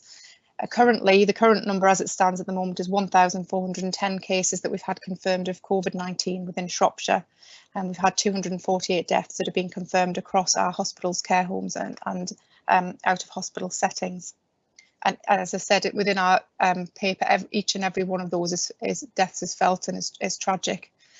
And we've come a long way, and as we said, this has been a rapidly evolving picture. The guidelines have continued to change rapidly, and our understanding of the disease have continued to change rapidly throughout that period, and people have worked relentlessly to enforce those guidelines and for the people of Shropshire to achieve the best outcomes. In terms of the next slide, I just wanted to show you the epidemic curve, if you like, for Shropshire. These figures are all available on the national websites, but it just tries to reinforce that in Shropshire we've had a slightly different pattern to that which we've seen nationally. So you'll be all familiar with the peak in cases and then the long tail that we've had. In Shropshire, our peak was somewhat flatter and somewhat skewed, if you like, to the right. And then our tail has taken a longer time to come down, and that's probably, for a number of reasons in terms of our demographics and in terms of our rurality and a range of issues. But it's important to bear that in mind in terms of where we are. The next slide just highlights our rate as well. So this is one of the figures that it's using, and we're looking to publish these figures, will be the 7-day rolling average rate of cases in Shropshire. The numbers have dropped significantly, and I'm pleased to say at this current time our numbers have dropped significantly in the number of cases that are being diagnosed, and we are getting a handful of cases now that have been reported to us at this point in time, and numbers in single figures as of last week, which is good news, but that doesn't mean that we will sit back and rest, and that's what our outbreak plan is designed to help us to deal with, as we have throughout this pandemic. And you'll see that now the rate within Shropshire has fallen below the England rate and the West Midlands rate, and we hope that that trend continues, but we will continue to work with colleagues to make sure that is the case and to deal with any peaks and outbreaks that we see. If we could just move on to the next slide. This is the death data that I referred to, that again we deliberately point people to the ONS data because that data is where it's collated and is more accurate data than we can provide locally. And this data shows the place of death. Apologies that it does have weak numbers on, which is a bit difficult in terms of monitoring where we are on the pattern, but week 11 is around the 9th of March. And you'll see that the deaths in care homes peaked, and then that followed by the death in hospitals peaked, and that followed by then the death in care homes, all of which are coming down. And as I said, our death rates are and have fallen in Shropshire, which again we continue to monitor. If we can move on, please, to the next slide. And the other information I just wanted to share again, this is information that we've referred to these change daily, so which is one of the reasons that we point people again through to the national documents. These are the number of outbreaks, and this refers to the outbreaks that colleagues talked about and Sue discussed right at the start around the outbreaks in care homes. And again, you'll see that peak early March, April, and then those numbers have thankfully declined. And again, you've heard about the work that's been done around our care homes. If we can move on, please. So at the moment, and as we go into writing our plans, the plan that we were asked to write, and I'll talk through very briefly, is a plan that's been a live document throughout that we've been developing as we move on. We had pandemic plans in place, but as we learn more about the disease, we've needed to develop those. As I said, our current position, the epidemic curve in Shropshire has been different, and I've highlighted that to colleagues. The overall picture is an improvement at this point in time and a slow downward trend, but I think it's fair to say that nobody has remained untouched by this pandemic, and the collaboration that colleagues have talked about through this meeting has been phenomenal, and the response has been phenomenal. But and I would say this, and I will say this, there is ongoing circulation. We will get outbreaks. We are dealing with outbreaks, and we need to be prepared for the second peak, and we continue to plan and prepare. And as we learn each and every day, we get new guidelines, we understand more about the disease, we monitor outbreaks in other areas, we'll continue to update and monitor and improve our plans. So if I then move on to the next slide, just to talk a little bit about the population of Shropshire. I mean, you all know this very well, but I think it's important that we have the plans in place because we do have a very vulnerable population in Shropshire. The interesting figure for me was 57% of our population have some sort of clinical vulnerability. And by that, I don't just mean the shielded population, but I also mean those who are over 70, those who may be pregnant or have long-term conditions. We have a very large vulnerable population in Shropshire. So we are obviously very mindful of that. We have clinically vulnerable people. We have people as a council that we have responsibility to make sure that we protect and look after that population. And we also have people that we know are at higher risk because of the profile of this disease. And that be those who are living in more deprived areas, who are in lower paid roles, who are, we've already mentioned, live in particular settings such as care home settings, are BAME populations, and so all of those are populations that we want to have a particular focus on to make sure that we support our vulnerable populations, and that is part of what our plan tries to address in the work that we've been doing. Our next slide, please. And that's not forgetting, if we look at the health need, we also obviously are very, very aware of those wider economic needs and social impacts that will arise, not only now, but as we go forward and we move through this pandemic and move into outbreaks and we monitor the situation. Next slide, please. So I just wanted to set that context, which I hope is helpful in terms of the plan and where we are now and how we move forward. Next slide, please. So just to reiterate, and I'm sure members are aware of this, but just to reiterate, the plan in late May, we were asked to produce a local outbreak control plan, and that would be an important part of the government's recovery strategy for COVID. The plan needed to be published by local authorities and particularly by the Director of Public Health, but I've put in there the word systems because, as you will hear from the work around care homes, but also throughout this plan, it is important that we work as a system. This is not for one organisation or one individual to lead. The only way that we have been able to respond in the way that we have and will continue to respond is to work as a system. So it is in fact a system plan for our whole system. and that the priorities within the plan are owned by different parts of our wider system. And that isn't just health system, as you'll see, that's from other colleagues across other partners, and our public and our communities have a significant role to play in this. So the outbreak plan was published. It wasn't published last week. It was published at the start of June within the required timescales, and it focuses on predominantly we want to prevent the spread. We do not want to be in a position where we're managing outbreaks. We want to prevent outbreaks, and that, as I've said, is a role that we all have to play. We also obviously, clearly, if we do have outbreaks or cases emerging, we need to identify those quickly and we need to manage them quickly.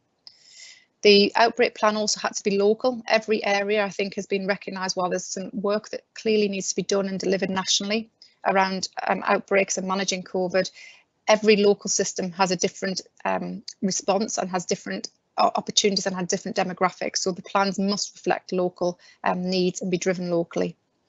And the important thing is that they build on what we're already doing. So we were asked to produce a plan in June, but we had been working on this since February and before. And some of the excellent work that you've heard about that was done in the care sector, we've built on in the plan and other sectors in terms of our businesses and our schools and other sectors. And absolutely, that's what we will continue to do. And as I've said, it will continue to change and evolve. As we learn more and more about the disease, as we learn more from other areas, we will continue to learn and the plan will evolve. And certainly the plan that you see before you now, I've already had conversations at 11:30 on a Monday morning. I've had several conversations about how we update the testing, the enforcement regulations within that plan and other sections. So the plan will continue to be updated and we will keep members up to date regarding that. So the final few slides from me then. This is what's in the plan. Members will have read it, so I won't go into detail, but it just highlights all the priorities that are needed to make this plan actually work and things that we've been working on over the last 5 months and will continue to work on, from the governance to the regulations to the testing to the work with particular settings around care homes, for example, that you've heard so much about, and prevention. All of this is really important to making this plan come together. The next two slides then just sort of summarise and bring that to date. So currently, as I said, it's a live document. It builds on what we're doing. The preventative work is absolutely key. The work with our settings, so not just our care homes, but the businesses and the town centres to try and make our town centres as safe as possible. The work that's been done with schools before schools went back and obviously again before September. As we restore services, we need to make sure that they're COVID safe, and we're involved in that in terms of the planning. Work with our communities, and obviously the communications and engagement work is crucial, and some of our structures recognise that important role. And then in terms of work ongoing at the moment around containing, so we've got operating procedures for how we work in each settings. If we have a situation in a care home or a school or a business, there's different partners that we'll bring in and procedures that we go through, and they're within the documents and continue to be updated. Testing, local testing is crucial. We've talked about testing already, and we continue to expand our testing, not just within our local partners, but also using the military sites and the regional sites, because making sure that these are local is really important to our communities, and PPE and infection control. So there's work, as you can see, that continues to is ongoing around this. And the final slide just tries to talk about moving forward, and I won't go into detail about this because we'll probably pick some of this up in the conversations and the questions. But as I said, we continue to develop our plan. We continue to monitor the situation closely. We have got measures in place to meet our needs at the moment within Shropshire, but we are monitoring that and improving these all the time. Everybody's got a part to play, and I keep saying that, but I can't say that enough. And then we obviously are preparing for that second wave as that comes, trying to get ourselves ready, get our systems ready. Some of the work that's already been talked about to make sure that we are ready should that if and when that second wave comes. And we will, and as I've said, we do expect, and we know we will see local outbreaks and how we manage those. So I'll pause there if that's okay, Chair, and take any questions. Yes, thank you, Rachel, for that. I'll ask members of the committee for their comments. If you can indicate in the chat function, and a couple have already, and just a reminder, please, to speak their names, state their names, and then remute on completion of their questions. I've got Kate and then Heather. Yeah, Councillor Kate Halliday. Yeah, I had some questions on testing. Firstly, I saw it reported, I believe it was yesterday, that full details of the Pillar 2 testing are going to be made available, which I think is really good news, and I'd just like reassurance that that is the case. So this is all the testing that's gone on in the community. We're now going to get full details and not simply postcode. I also noticed that some of the local testing, so there's been a mobile testing unit, but I saw it reported that that was ending, I think, as of this week. So just a bit of information about the ending of that testing service. And finally, the test, track and trace system. So it's been reported that there's kind of varying levels of success with that, and that where the testing's been done locally, there's been some really good contact with people after the event, but that the national system is seeing quite low levels of contact with people. So any comments on that? So three separate questions on testing there. Thank you. I'll start if that's okay, Chair, and then I'm sure my colleague Sue will come in to add anything that I missed or any more detail that she wants to add. So in terms of the testing, the Pillar 2 data is available on the National Testing Dashboard. We do receive Pillar 2 testing data at this time. We receive line listings. That does include postcode and some other limited information, but there is plans to improve that information and data. So we are receiving that information through. The majority of our testing at this current time is actually, as you've said, through Pillar 2 testing. So it is really important that we receive that. We would obviously like more detail. We really would want to have as much detail as possible on those cases, but at the moment we are receiving age, we are receiving information on postcode and some other details where that's available. But they are looking continually to improve the information that's given to us within the local authorities and data sharing agreements to allow that to happen. In regards to the mobile testing units, so the mobile testing units are being passed over to be under the responsibility of local authorities, particularly the Director of Public Health. So we're now directing where our mobile testing units will go. We have a regional test centre for our system, which you'll know is based in Ironbridge and Telford. We have a mobile testing unit, one for each local authority, so Telford and Shropshire have our mobile testing units now. We also can call on additional testing units if we need those. And then we have the local offer as well, which has been discussed in relation to care homes out through the Shropshire Community Health Trust. And then that feeds into our local labs. So there's a range of support that is available. There is also a national postal testing that is available. I think it is a complex system. There is a huge amounts of testing available, and I think we're keen to simplify that as much as possible for residents. What I would say about the mobile testing is currently we have 2 mobile testing sites in Shropshire as of today. We have a site in Oswestry, which is based at the leisure centre at the moment, and we have a site within Shrewsbury. And that's because our colleagues in Telford have allowed us to have use of their mobile site for several weeks within Oswestry. So we actually have 2 sites in Shropshire at the moment, and we continue to work with our colleagues across the system around testing capacity. We are also looking at very local testing sites, which could be in people's towns and villages, a more local offer, and we're working through that. But as it stands at the moment, responsibility to agree where the mobile test unit's base is now passing to the Directors of Public Health. To put those in place based on local need. We have the regional testing centre in Ironbridge that won't move, so residents can use that centre, as well as a mobile testing unit, which will. And we were keen to have the mobile testing unit within Shropshire so that could move around the county. We have a number of places that can go within the county. At the moment, we are placing those where we have particular needs, or and so therefore we can move that around the county. And we are looking at local office, so those can be in people's towns and villages.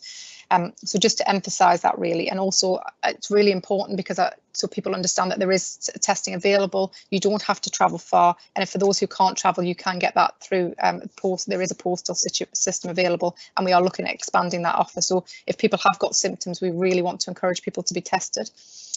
So that's to say on mobile testing. We're going to be doing more comms around that this week as well. On the track, trace and test question. Yes, there has been issues nationally with what we would call probably loss to follow-up that we had. So there's certainly most recent figures, and Sue might have more up-to-date ones, was around 75% of people were being contacted and followed up through nationally. Those where it's more complex cases are passed to the local teams in Public Health England, so that's level 1.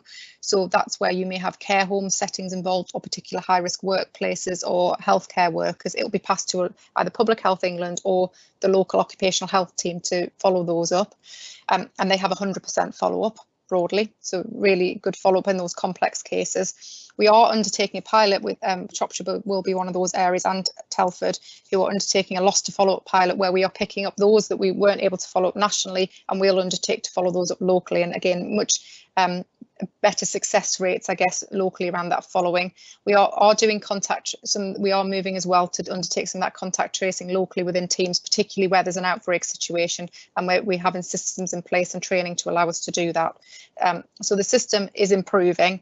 It's very difficult. A lot of people are seeing the numbers and putting their phones down and not necessarily following up if people are ringing them. And so again, it's working with the public as well to say, if you do get one of these calls, please do answer. It's really important that we get in touch with people so that we can encourage them to isolate. Thank you. And Chair, sorry, I may have been confused. I saw some reporting in the press yesterday, I think, that the full data of Pillar 2 testing was going to be made available locally, which is really essential for us to be able to do the job of clamping down on any local outbreaks. But it sounds like that's not the case. Maybe I saw a rogue report. I think we're moving to that. We do get line listings of individual cases, but the breadth of the detail isn't all there yet, but we are moving towards that. So certainly from where we were on Friday to the information I've received over the weekend, we are getting additional fields on there, and the move is to continue to improve that. So we are moving in the right direction. Okay, so just wondering whether a similar approach from the scrutiny committee around calling for full data to be released locally might be something we could consider as a committee. I think it's a difficulty again of sometimes the public messaging that that's out in the media and what have you hasn't quite had time to catch up in the reality of producing it. That's what this feels like a bit, Kate, to me. It's yet another example of this being made public, but actually the physical, the mechanics of it haven't actually caught up with us. But I think Sue wanted to come in as well to add a little bit more detail. Apologies. Okay, thanks, Sue. If I could, Chair, I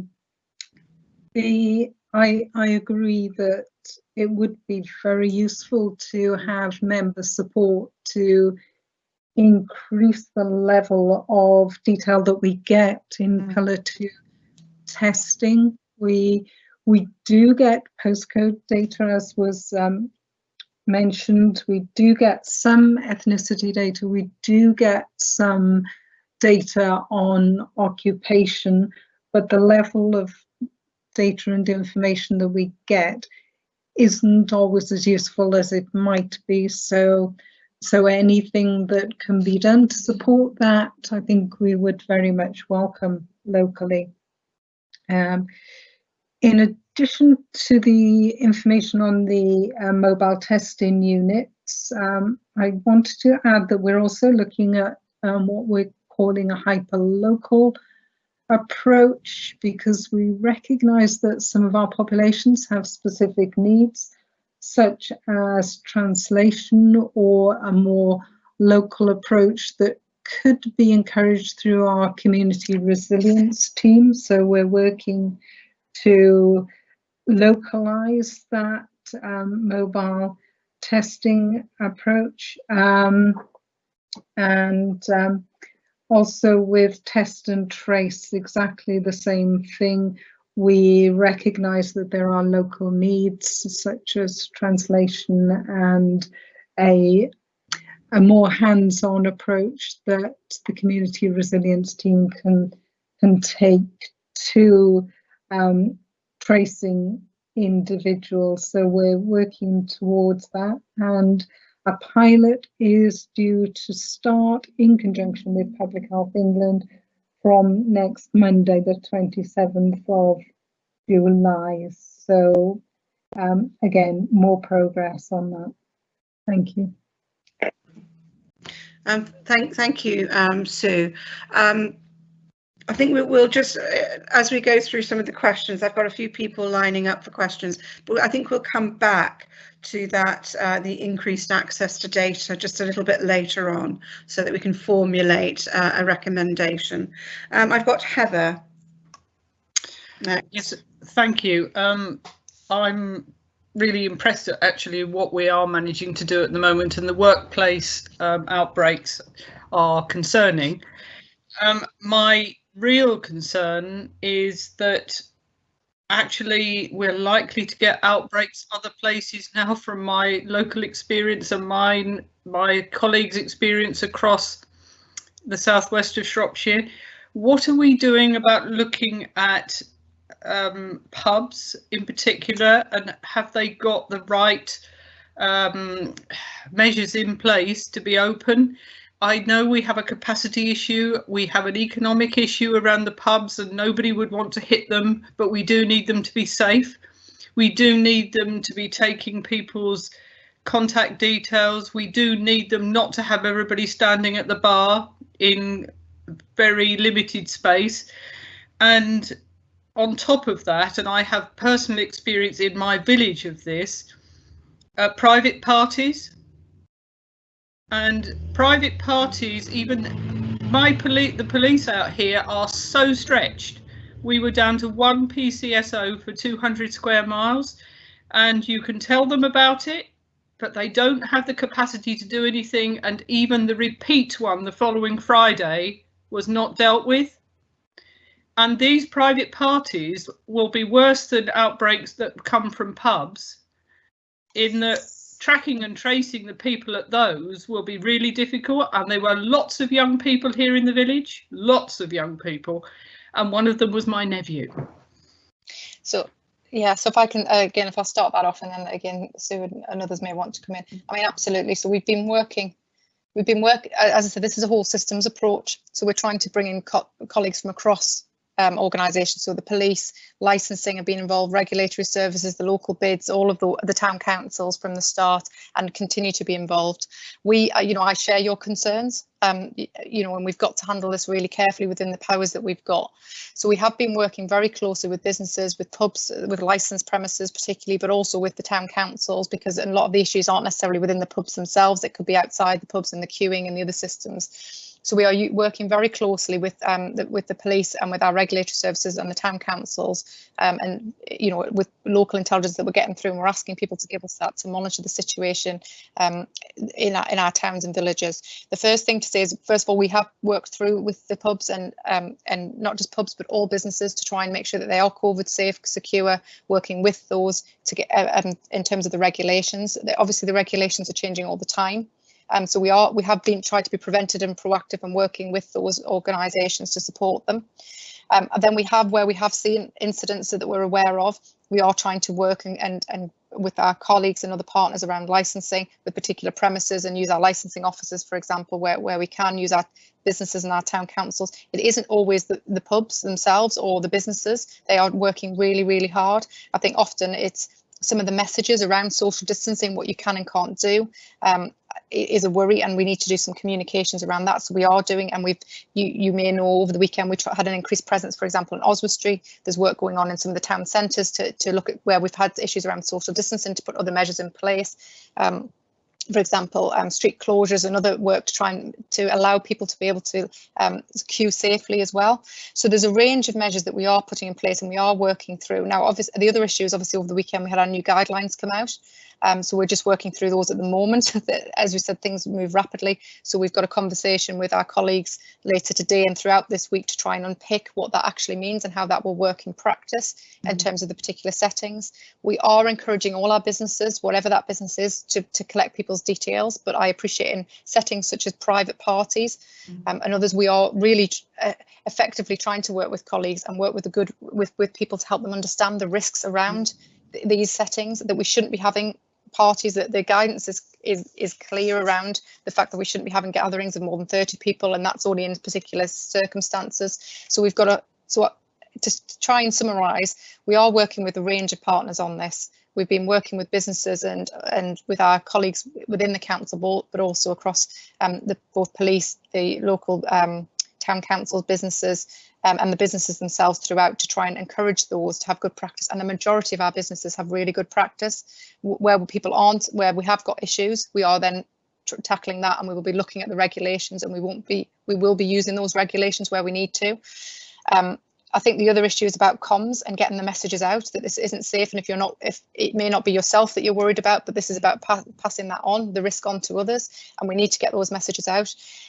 We've got some work going on this week also around the comms to look at the frequently asked questions, because I don't think it's always clear to people where the guidelines are. We've had lockdown has been eased, and we do have social distancing. Even if you're meeting with other families, we still need to maintain that social distancing. That if you're inside somebody's house with your 2 households, you're still asked to maintain that social distancing. So we need to do more messaging around that. The pubs and the private parties is a challenge, and I think we need to work together to get those messages across to those to different sectors of our population, and that may be our younger population, but it's not exclusively our younger population. We've got different groups that we need to work with, and different messages that will work. It's difficult because everything keeps changing so rapidly, and I think so it's really important that we work together to get those messages across, to give some reassurance around the new regulations as well that are coming out. Rachel, for me as a local member, I'd be really grateful as that 1-page thing that I could just give to my pubs, because these very rural, isolated pubs are the ones that think actually nobody's going to come here, and they don't. So if I've got something that I can circulate on Facebook to my local Facebook groups, so that both the people who are using the pubs and the pubs understand it, it would be really, really useful to me, because I don't want to have another death, and we've already had a death from COVID here. Absolutely, I'm happy to pick that up and take that forward. That would be fantastic. Excellent suggestion, Heather. Thank you. Tracy. Susan, oh, sorry. I'm sorry, Susan. Did you want to come in?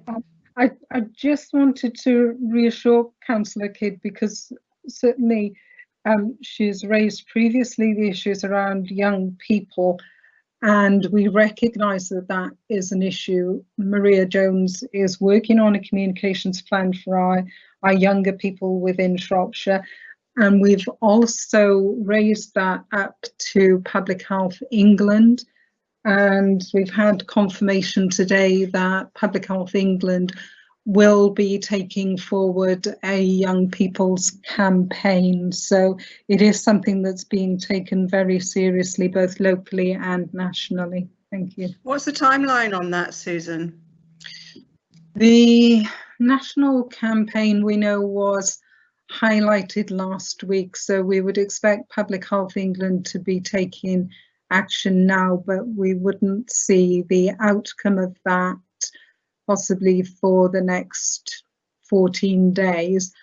But Maria Jones is working locally, and I understand that communications will be coming out quite soon, but I can get you a timeline on that. Okay, thank you, Susan. So Tracy. Thank you, Chair. Yeah, I'm really pleased to hear about that and the communications with our young people. My question really is, what are we doing about engagement with people suffering with mental health, particularly our young people and the vulnerable people in our society, because these are the groups that are probably least likely to get tested if need be. They're very vulnerable. I mean, it's been highlighted that child poverty and abuse is predicted to be at an all-time high. These are the groups that we could I'm well aware that there's a lot of good work going on with the council, because I have groups in my area, and that's ongoing with supporting these families.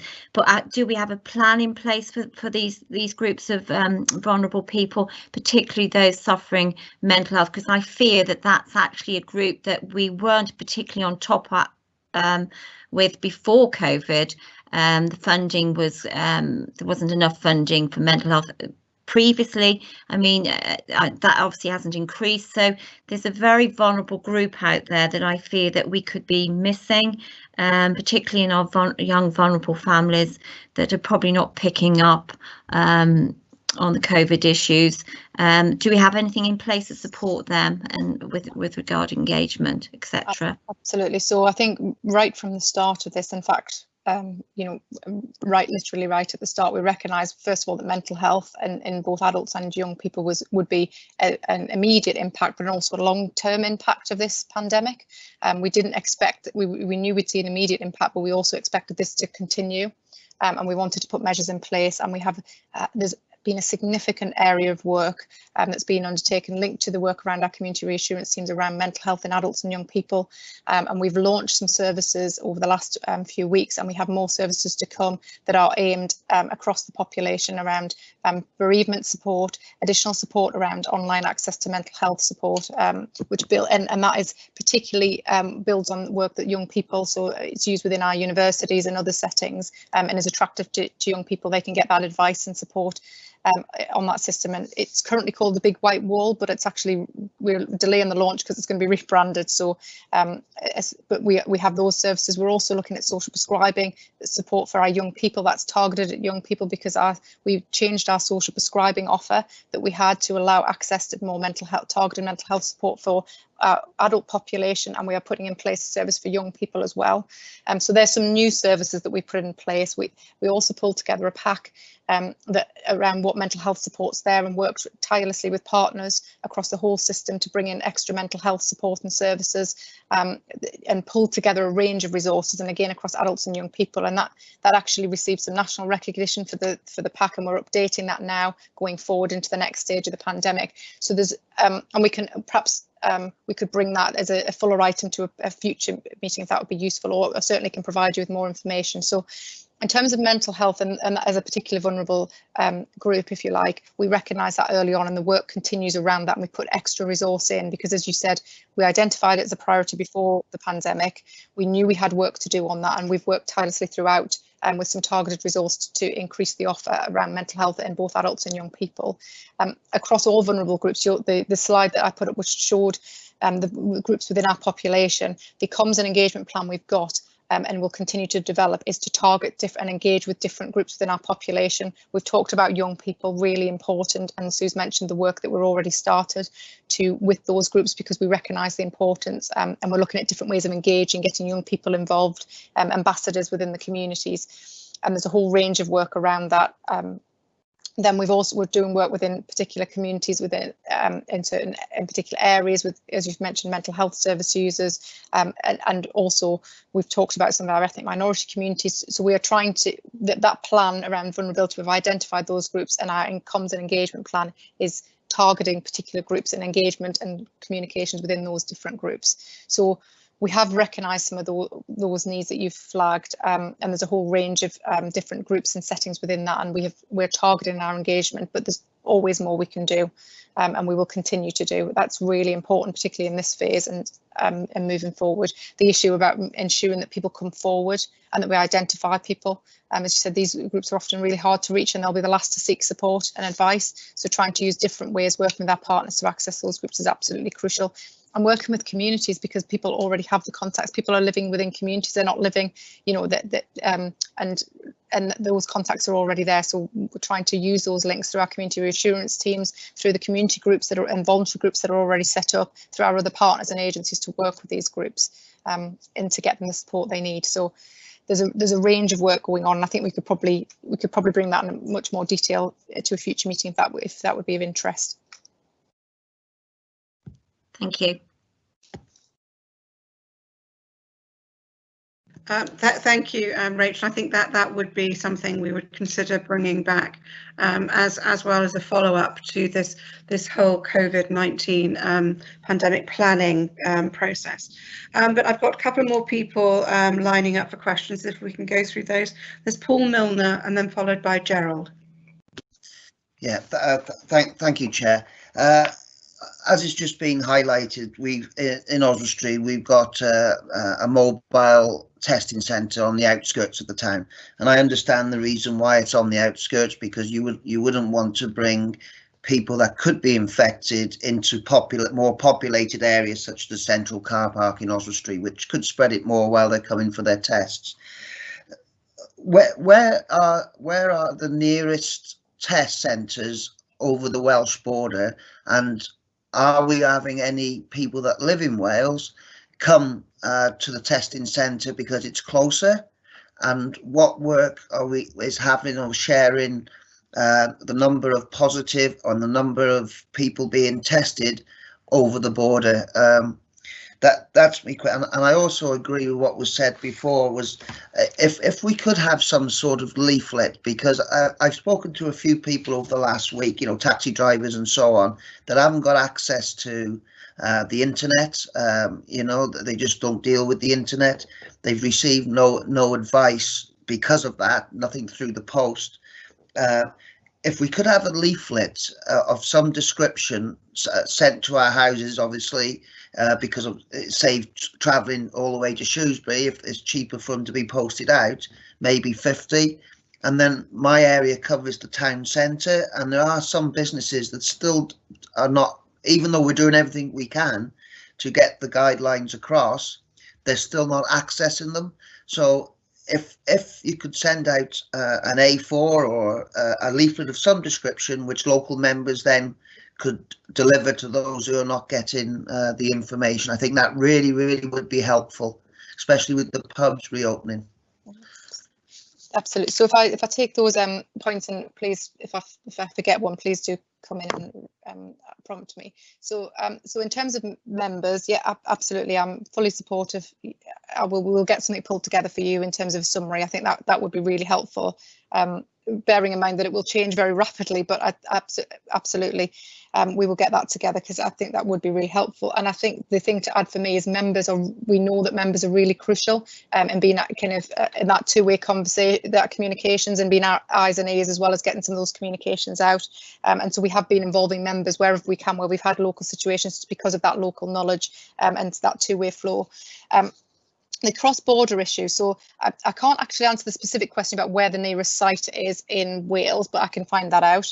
I wouldn't get the numbers for people who come, for example, to Oswestry from other areas, because I would only get the Shropshire residents, but the test site itself would, and we've got plenty of capacity at those sites, so there's more than enough capacity at those sites, is what I would say. We are, in terms of the actual sharing of data though, we are working closely. Public Health England and Public Health Wales are working very closely to make sure we are sharing that data. If we have a local outbreak or situation, we will report that through to Public Health Wales and the relevant local authority area, and vice versa, because there is some cross-border flows. I think we are working to improve that all the time, because it's never straightforward, and it's certainly something that we are working on improving throughout this pandemic. And I think your point about the situation of the military testing sites, which obviously need a larger space to actually situate them.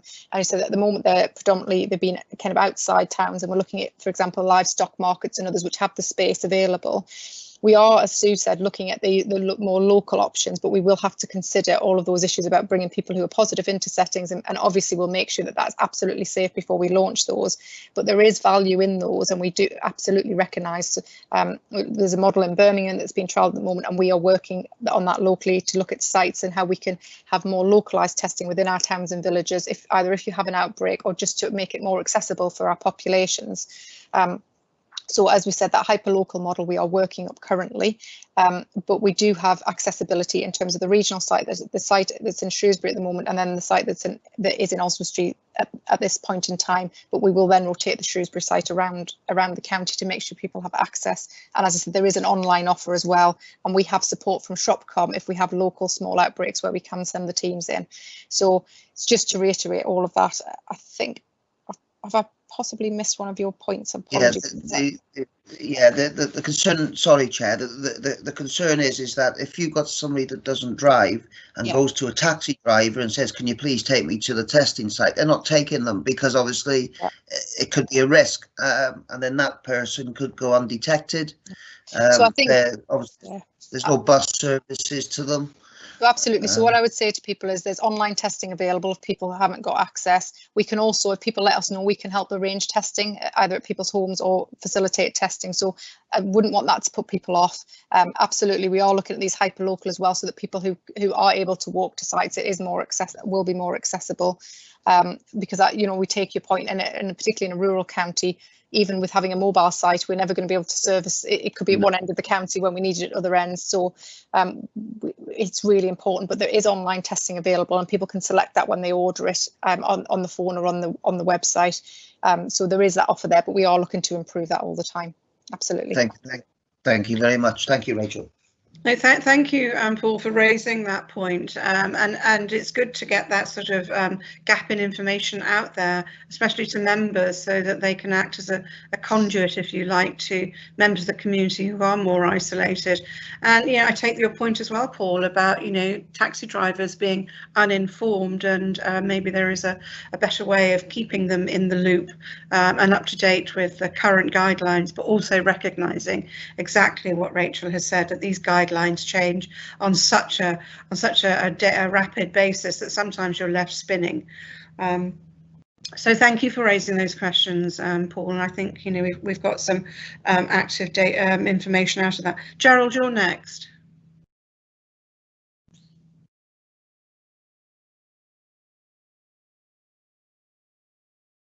Gerald? Oh, I had him down for a question, to asking a question, but we'll pick him up if he comes back in later.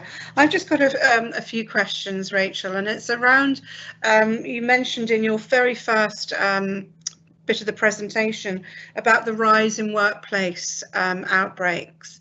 And of course, we'd have seen it in the press, the ABP one here, particular to Shropshire, and then also the one just across the border in Herefordshire. And I do have a concern about the vulnerability of the workforce in this kind of environment, but not only in the workforce, in their living conditions.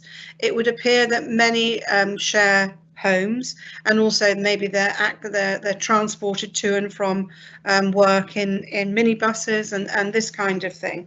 And I do just have a concern about, do we fully understand the number of houses of multiple occupation, for instance, in Shropshire, and then what is the employer's responsibility towards those workers in prevention measures, if you like.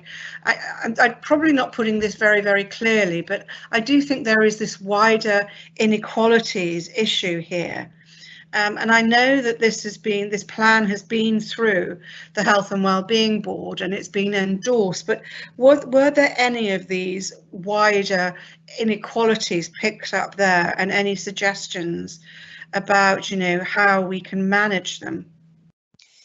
Yeah, so I think you're absolutely right. COVID, as we've said, we know in terms of those that are more at risk, and we've highlighted certainly in the information that we pulled together, those more at risk are those where we've already got health inequalities in our population. So we've identified some of those groups, those in more deprived areas, poverty. We've talked about some of our ethnic minority populations, and instead, particularly those who are living in cramped living quarters, or there's lots of people. If you do get a case, we know that will more likely to see a spread. So that's why part of our kind of plan and our targeted work is aimed at some of these communities. So just to try and unpick some of that, I think certainly some of the needs of these groups have been flagged through the work that we've done, and we recognise the need to do more. And as I've said, within the comms and engagement plan and the work that's going on, we are trying to target particular workplaces and communities. I think what I would say about our workplaces is that often the workplaces do have very good preventative measures in place, and they've got very robust plans. And I think we know that some environments are more likely to produce are more conducive to the disease spreading, if you like, but also the workplaces are a place where we can identify people. So actually, if people do have symptoms, they're encouraging their staff to go and get tested, to isolate, to follow through. And so that's why we are able to identify people more easily in those settings. And then obviously the contact tracing is really important then to understand who people have been in contact with, who they're living with, and then to allow us to isolate those households. So so I think the workplaces, I think there's part of your question, you commented on the preventative measures. And absolutely, we are working in the same ways we have with care homes through businesses, and particularly those which we think are more vulnerable and have more vulnerable workforces, to work with them to get preventative measures in place, to offer support and advice to the workforce.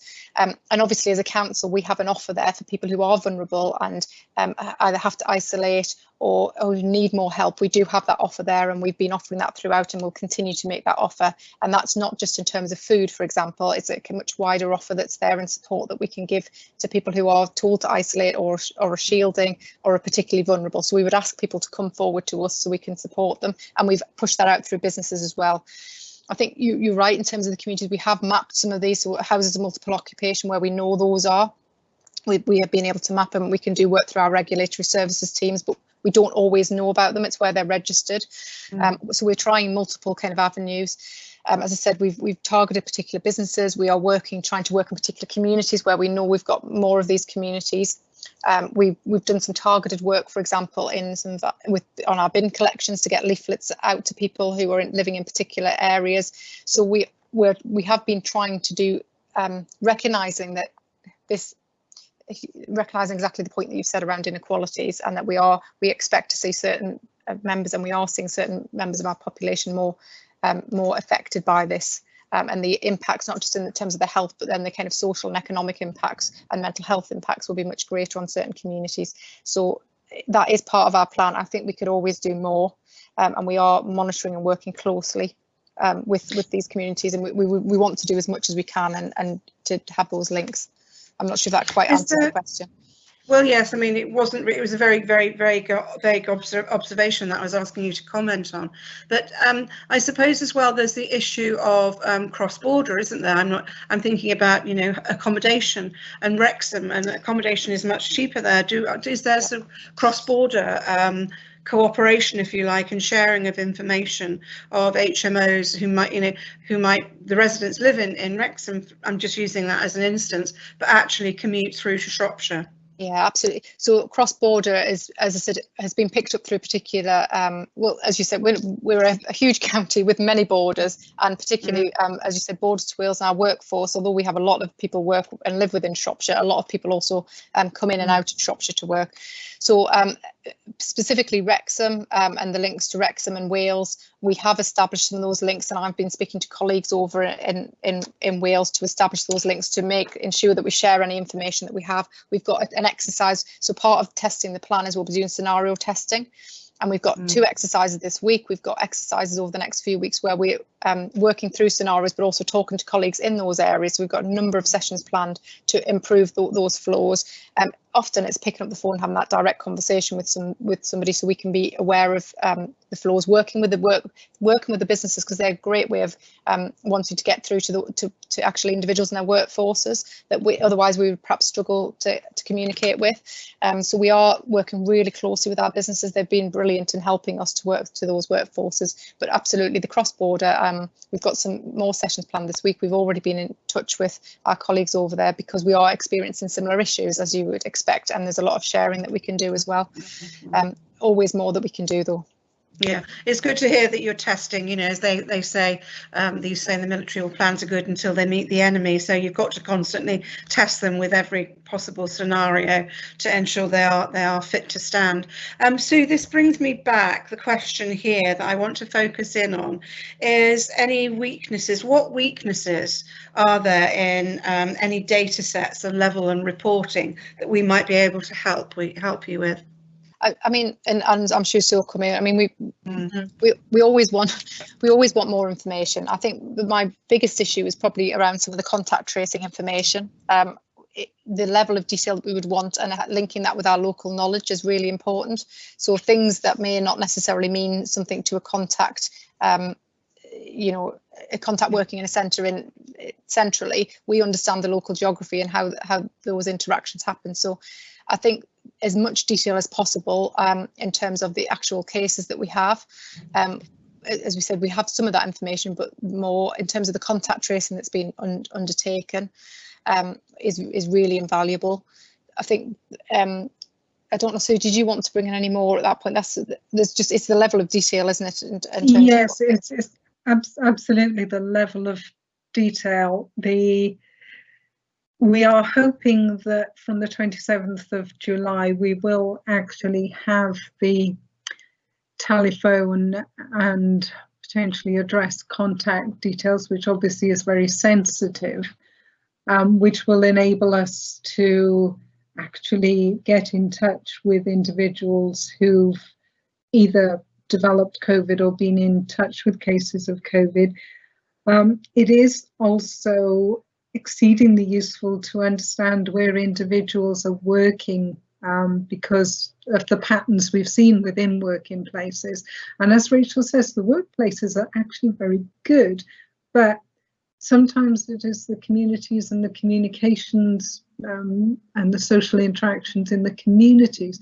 So the workplace is really important in addition to those personally identifiable contact details such as address and telephone number. Thank you.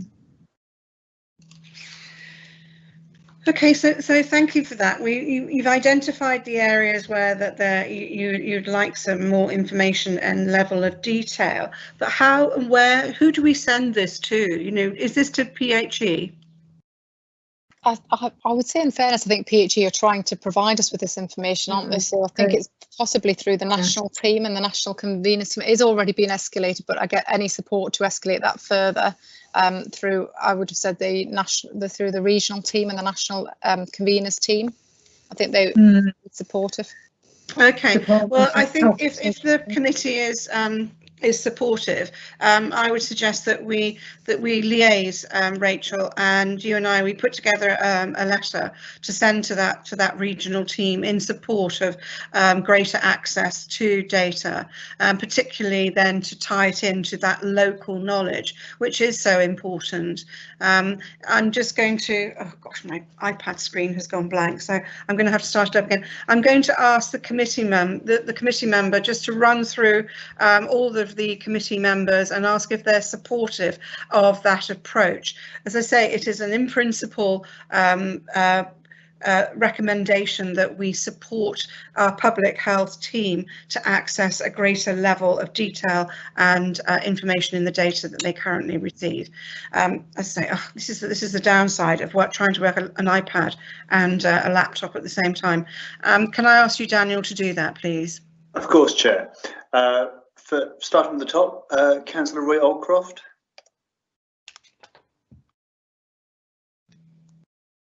Councillor Roy Oldcroft. Sorry, 4. Thank you. Councillor Karen Calder. 4. Councillor Gerald Dakin.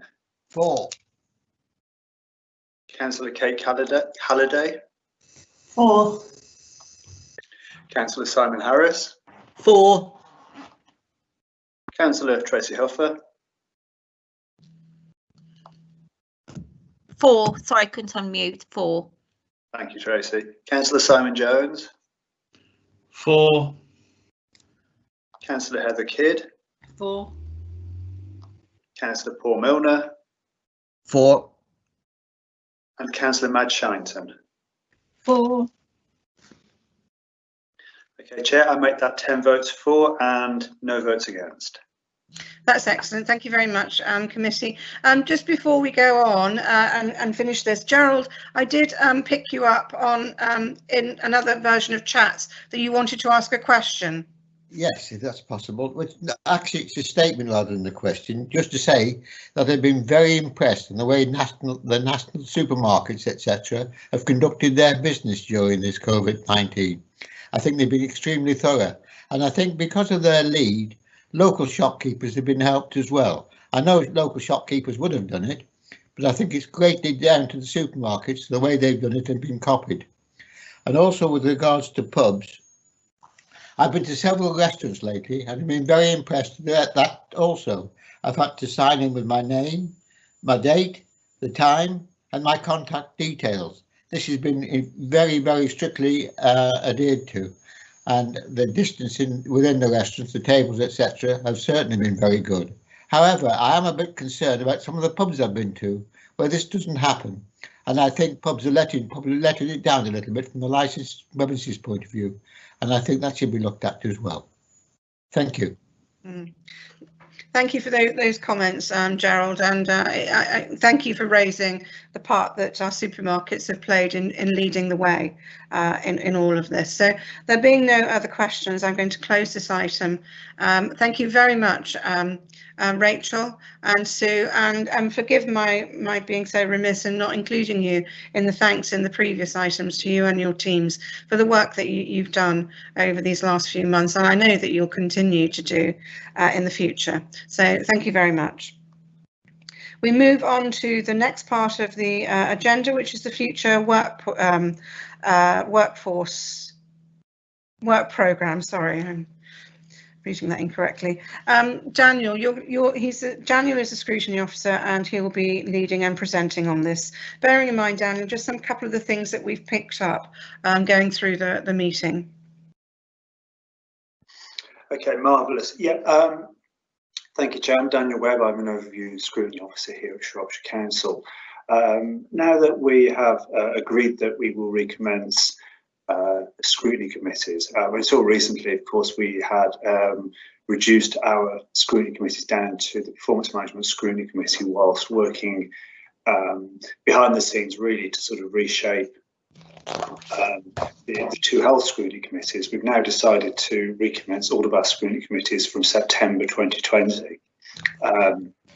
So what's presented to you here at the moment is a draft work programme followed from following consultation with the chair, really taking forward many of the items that you wish to look at back in March, but have been placed on hold obviously during the pandemic. So a lot of this work is just picking up work where it was left off earlier in the year. And then, of course, obviously there are other items or further sort of conversation or further chats that you've had during the course of this meeting with regards to how you'd like to look deeper within the local outbreak plan and the care home support plan.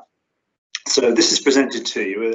Obviously, it's your agenda to agree. So I open the floor to you for discussion now for any items that you feel we need to look at in addition to these, or any other items that you need to look at different times that are listed in the report at the moment. Thank you, Chair. So thank you. Simon, you've got something to add to the future workload. Yes, thank you, Chair. Just a couple of things that have come out over this weekend.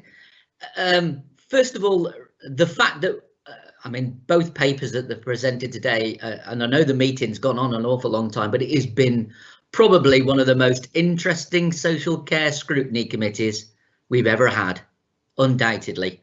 Couple of little things. We've had one resident in my town in the last few days who couldn't get emergency dentistry on a weekend for a child and had to go to Wolverhampton. Now, Shropshire has no emergency dentistry. The numbers that she was given, one of them they didn't answer, which seems a bit of a farce, and the other one, they just didn't help her. So she had to jump in the car and shoot over to Wolverhampton. Now, of course, where we live in Broseley, it's the same pretty well the distance between Broseley to Wolverhampton is Broseley to Shrewsbury. But I don't think that's the point. It's the fact that Shropshire has no emergency dentistry. And then the other thing, Karen, is, do you remember an awful long time ago where we met because there is an issue over pharmacy and prescriptions, and we never did anything about it. We never heard from them ever again. I'm wondering how the pharmacies have coped during this pandemic. I mean, we've had vast amount of queues outside the pharmacy. I think the staff at the pharmacy have coped really, really well. Going back to what Gerald is saying, I think the likes of the people in the supermarkets did really, really well. But I think the whole of the high street did really, really well. So I'd be interested to see how the thoughts from the pharmacies and how they coped. Simon, I can't. I don't know if we've got anybody on hand that can actually give an answer to your point about dentistry. I always thought that we did have emergency dentistry in Shrewsbury. No. But we can check up on that and come back. And with the pharmacies, I think the queues outside. Again, we can check up on it. But my thoughts would be that would be more due to social distancing, and how many people are allowed in the pharmacy at any one time. Yeah, that you are right. You are right. But it's interesting because don't forget we had van drivers thrashing around. Delivering to Roland Pharmacy started their own delivery service that excelled really well.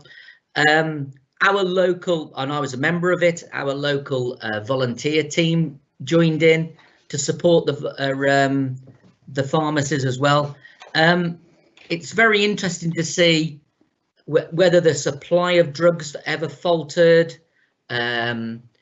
whether how people got on in general, I think.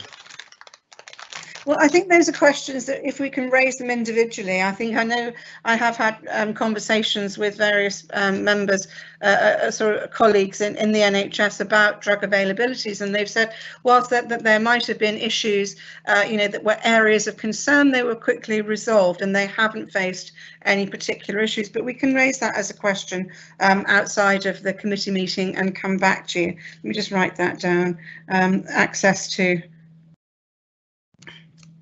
drugs. Okay. I've got quite a few people lining up now. Kate, Roy and Heather. This is on the work programme, by the way. Yeah. Yes, it's Kate Halliday, Councillor Kate Halliday. I wonder whether it would be a good idea to have a very small rolling agenda item on just reporting on COVID, even if it's just very brief updates.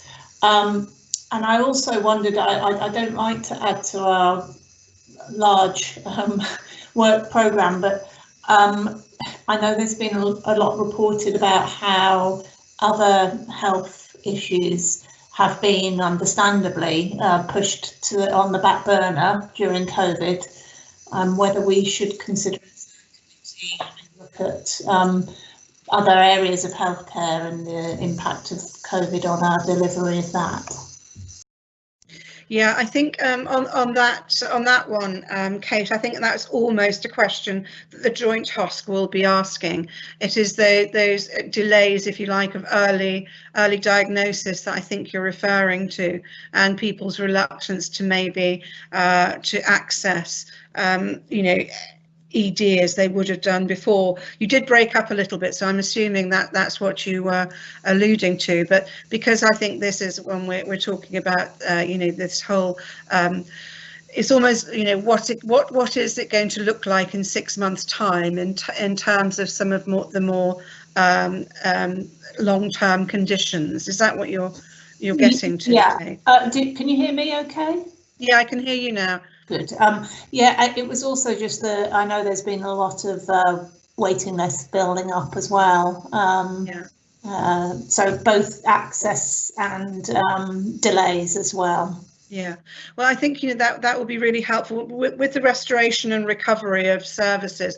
That information will start to come through, and we'll be able to unpick that and maybe bring that back to this committee by way of information. Then we can then think about, okay, so what has the impact been on Shropshire residents in particular? Has there been a particular area where there has been a greater incidence, if you like, than across the whole of Shropshire, Shelf and Wrekin? And maybe we can focus in on it that way. Yes, that sounds good. Okay. I've got who I got next. Madge. Oh no, sorry, Heather. Roy, sorry, then Heather, and then Madge. Yeah, I'm Roy Allcroft and I represent Market Drayton town as well as War and Nottingham House. One of the things I'd like to bring up, Chair, is the fact that we've got a lot of outstanding outpatient appointments, probably going on what the previous speaker was saying, try and get rid of that backlog. Now, one of the problems we've got is the government were telling people not to use public transport. And people are still a bit nervous of that, but the point I want to make, and I think this is already on our target list, but we really need to have a go at it. From Market Drayton, there is no transport to Telford Hospital. And I make that point, probably it's been heard before, but all our appointments come in for Telford, 99% of them, and yet nothing seems to be being done to improve the chances of getting patients there. That, with the reluctance to use any form of public transport, including private buses, etc., and taxis, mean that some of the appointments that are being made for patients at Telford will be lost simply because people won't be able to get there.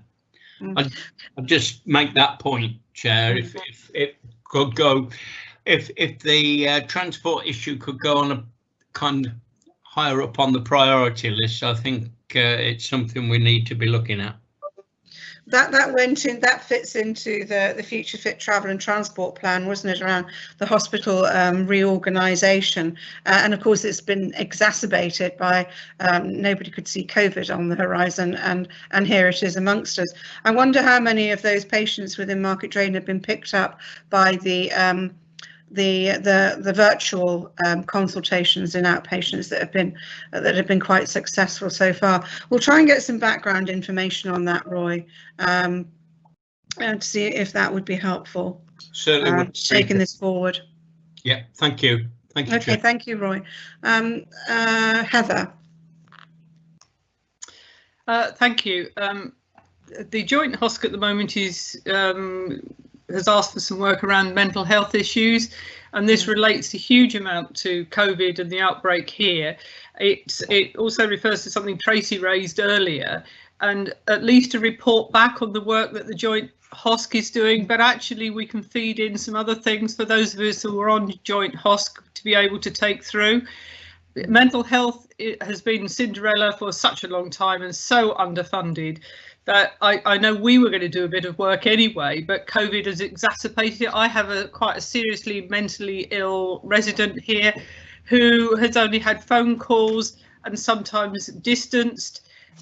She is desperate a lot of the time, and actually the service has been very difficult around COVID. And I think, you know, at the very least, we ought to have some sort of input into that and a look at that just on our committee. Yeah, no, I agree with you, Heather. There's an awful lot, and especially around mental health, because it's commissioned jointly between Telford and Wrekin and Shropshire, and it has been it's a Damocles sword hanging above our heads. And I'm going to use another euphemism now. It's an elephant. How and where?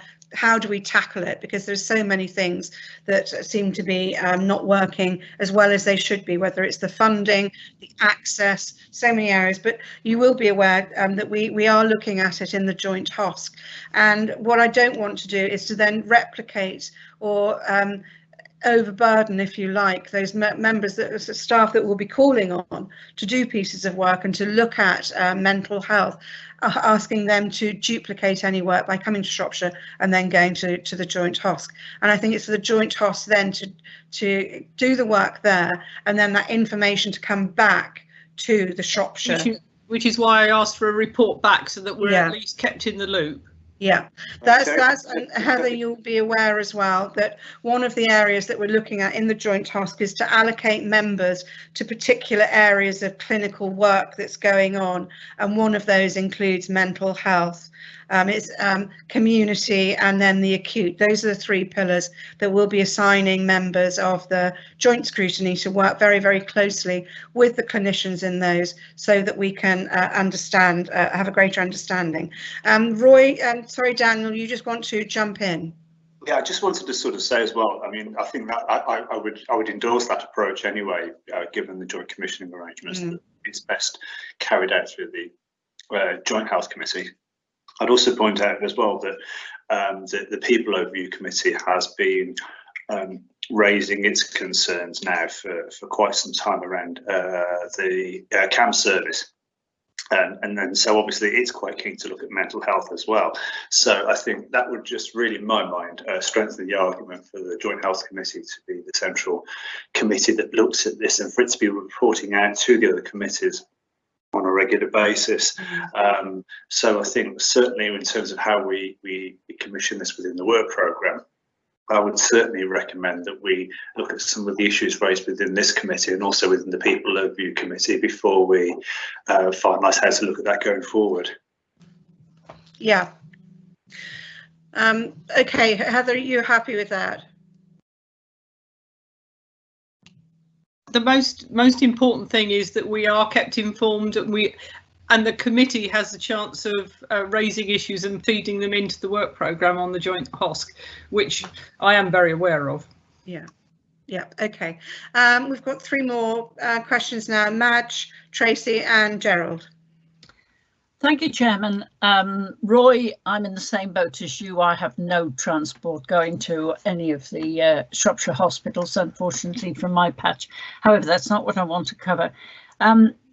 I'd like to see an update for domiciliary care and the care homes, particularly in connection with the primary care network and the GPs.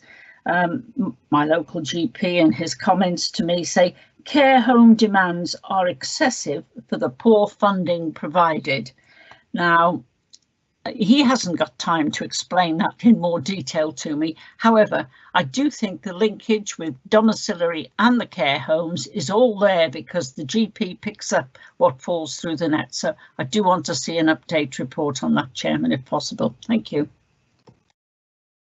Yeah, I've heard similar things, Madge, from my GP practice. So, yeah, I think that was mentioned as going onto the future agenda item anyway. So thank you for that, Madge. Tracy.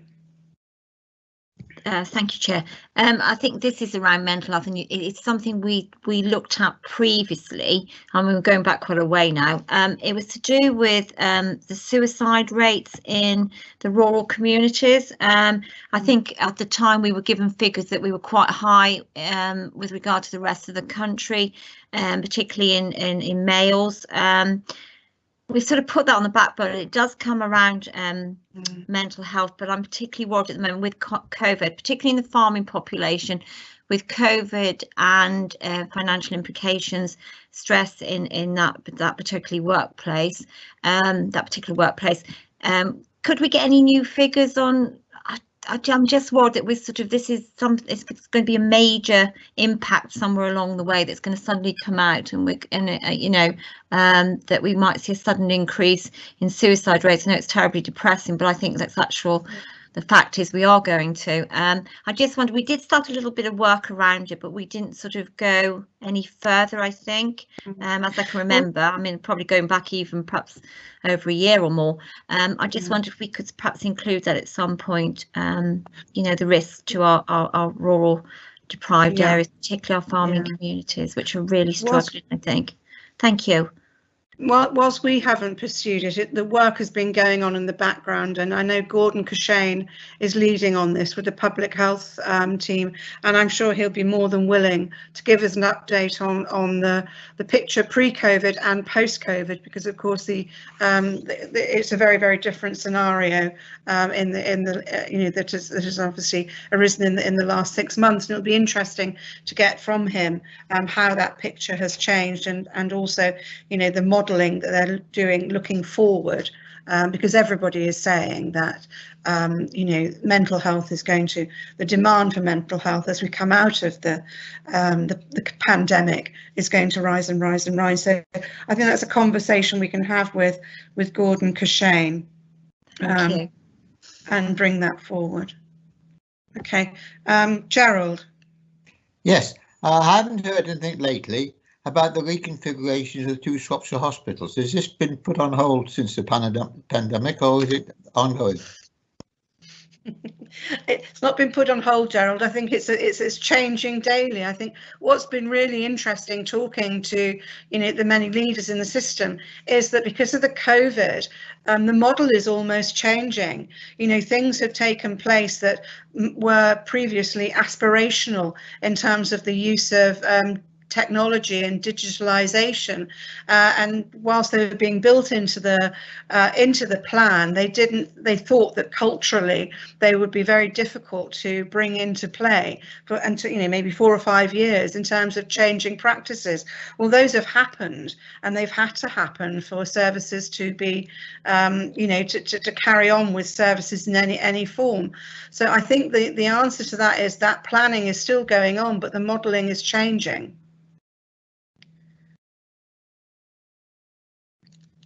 You're on mute, Gerald.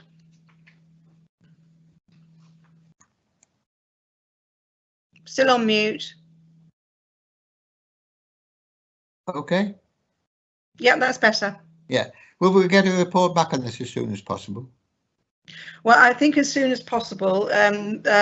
We can ask for it, but as I say, it's it's ever changing. But we can ask the question about what can we bring back that is valid and useful and isn't likely to change next week. So yeah. I'll ask that question, Gerald. Thank you. Thank you. So Daniel, so all the things that we've covered, I think some of them we can cover with individual questions. I think the domiciliary care, I'm just looking, didn't we have the PCN network?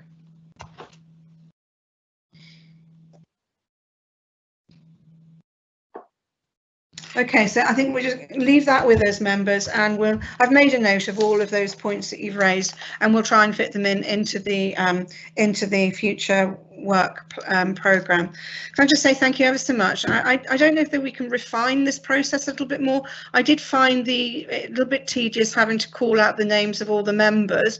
I wondered, Daniel, if we couldn't just do it by, you know, almost by admittance, you know, that if anybody disapproves or just does not agree, that they show in chat or something, and then we just take it as read that everybody else agrees. I think that if the group are happy to proceed on that basis, it might well be perhaps at the start of the meeting that you agree to proceed on that basis, with the presumption that by and large things like approving recommendations or indeed approving recommendations as discussed immediately beforehand are fine, you know, and just take a view if we think that it's likely to be more contentious than that. That might be one way to do it. Another way as well might be perhaps rather than circulate the work programme in the papers and have this discussion here and now, it might perhaps be worthwhile after this meeting, after you and I, Chair, have met and redrafted the work programme, that we can circulate this amongst the members as a draft going forward for further comments. So what's presented at the meeting is the fruits of our discussion rather than an opening draft. This just feel as though it's gone from a 2-hour meeting to a 3-hour meeting, and I agree with, I don't know who it was that said, you know, that these 2 reports have been a really good start to sort of understanding and being able to answer some of the many questions that have been raised over the past few months. I mean, having a meeting that's 3 hours long in this context is by no means usual. I've discovered. No, I know. It would seem all scrutiny committees are taking longer in this environment. I think because people are at home and have their creature comforts around them, they're less inclined to bring the meeting to a rapid conclusion. Yeah. Okay, members, I think I'd just like to say thank you to everybody for participating. If you do have any thoughts about the process of the meetings, just please let me know, drop me a line or give me a call. But can I round the meeting up? Oh, the next date of the meeting, oh, my iPad has gone off again. So the date of the next meeting is September the 21st, am I right? Yes, 21st. Yeah. Okay, so look forward to seeing you all there. Well done, Thank you, Chair. Thank you. Well done. Thank you. You're welcome. Thank you.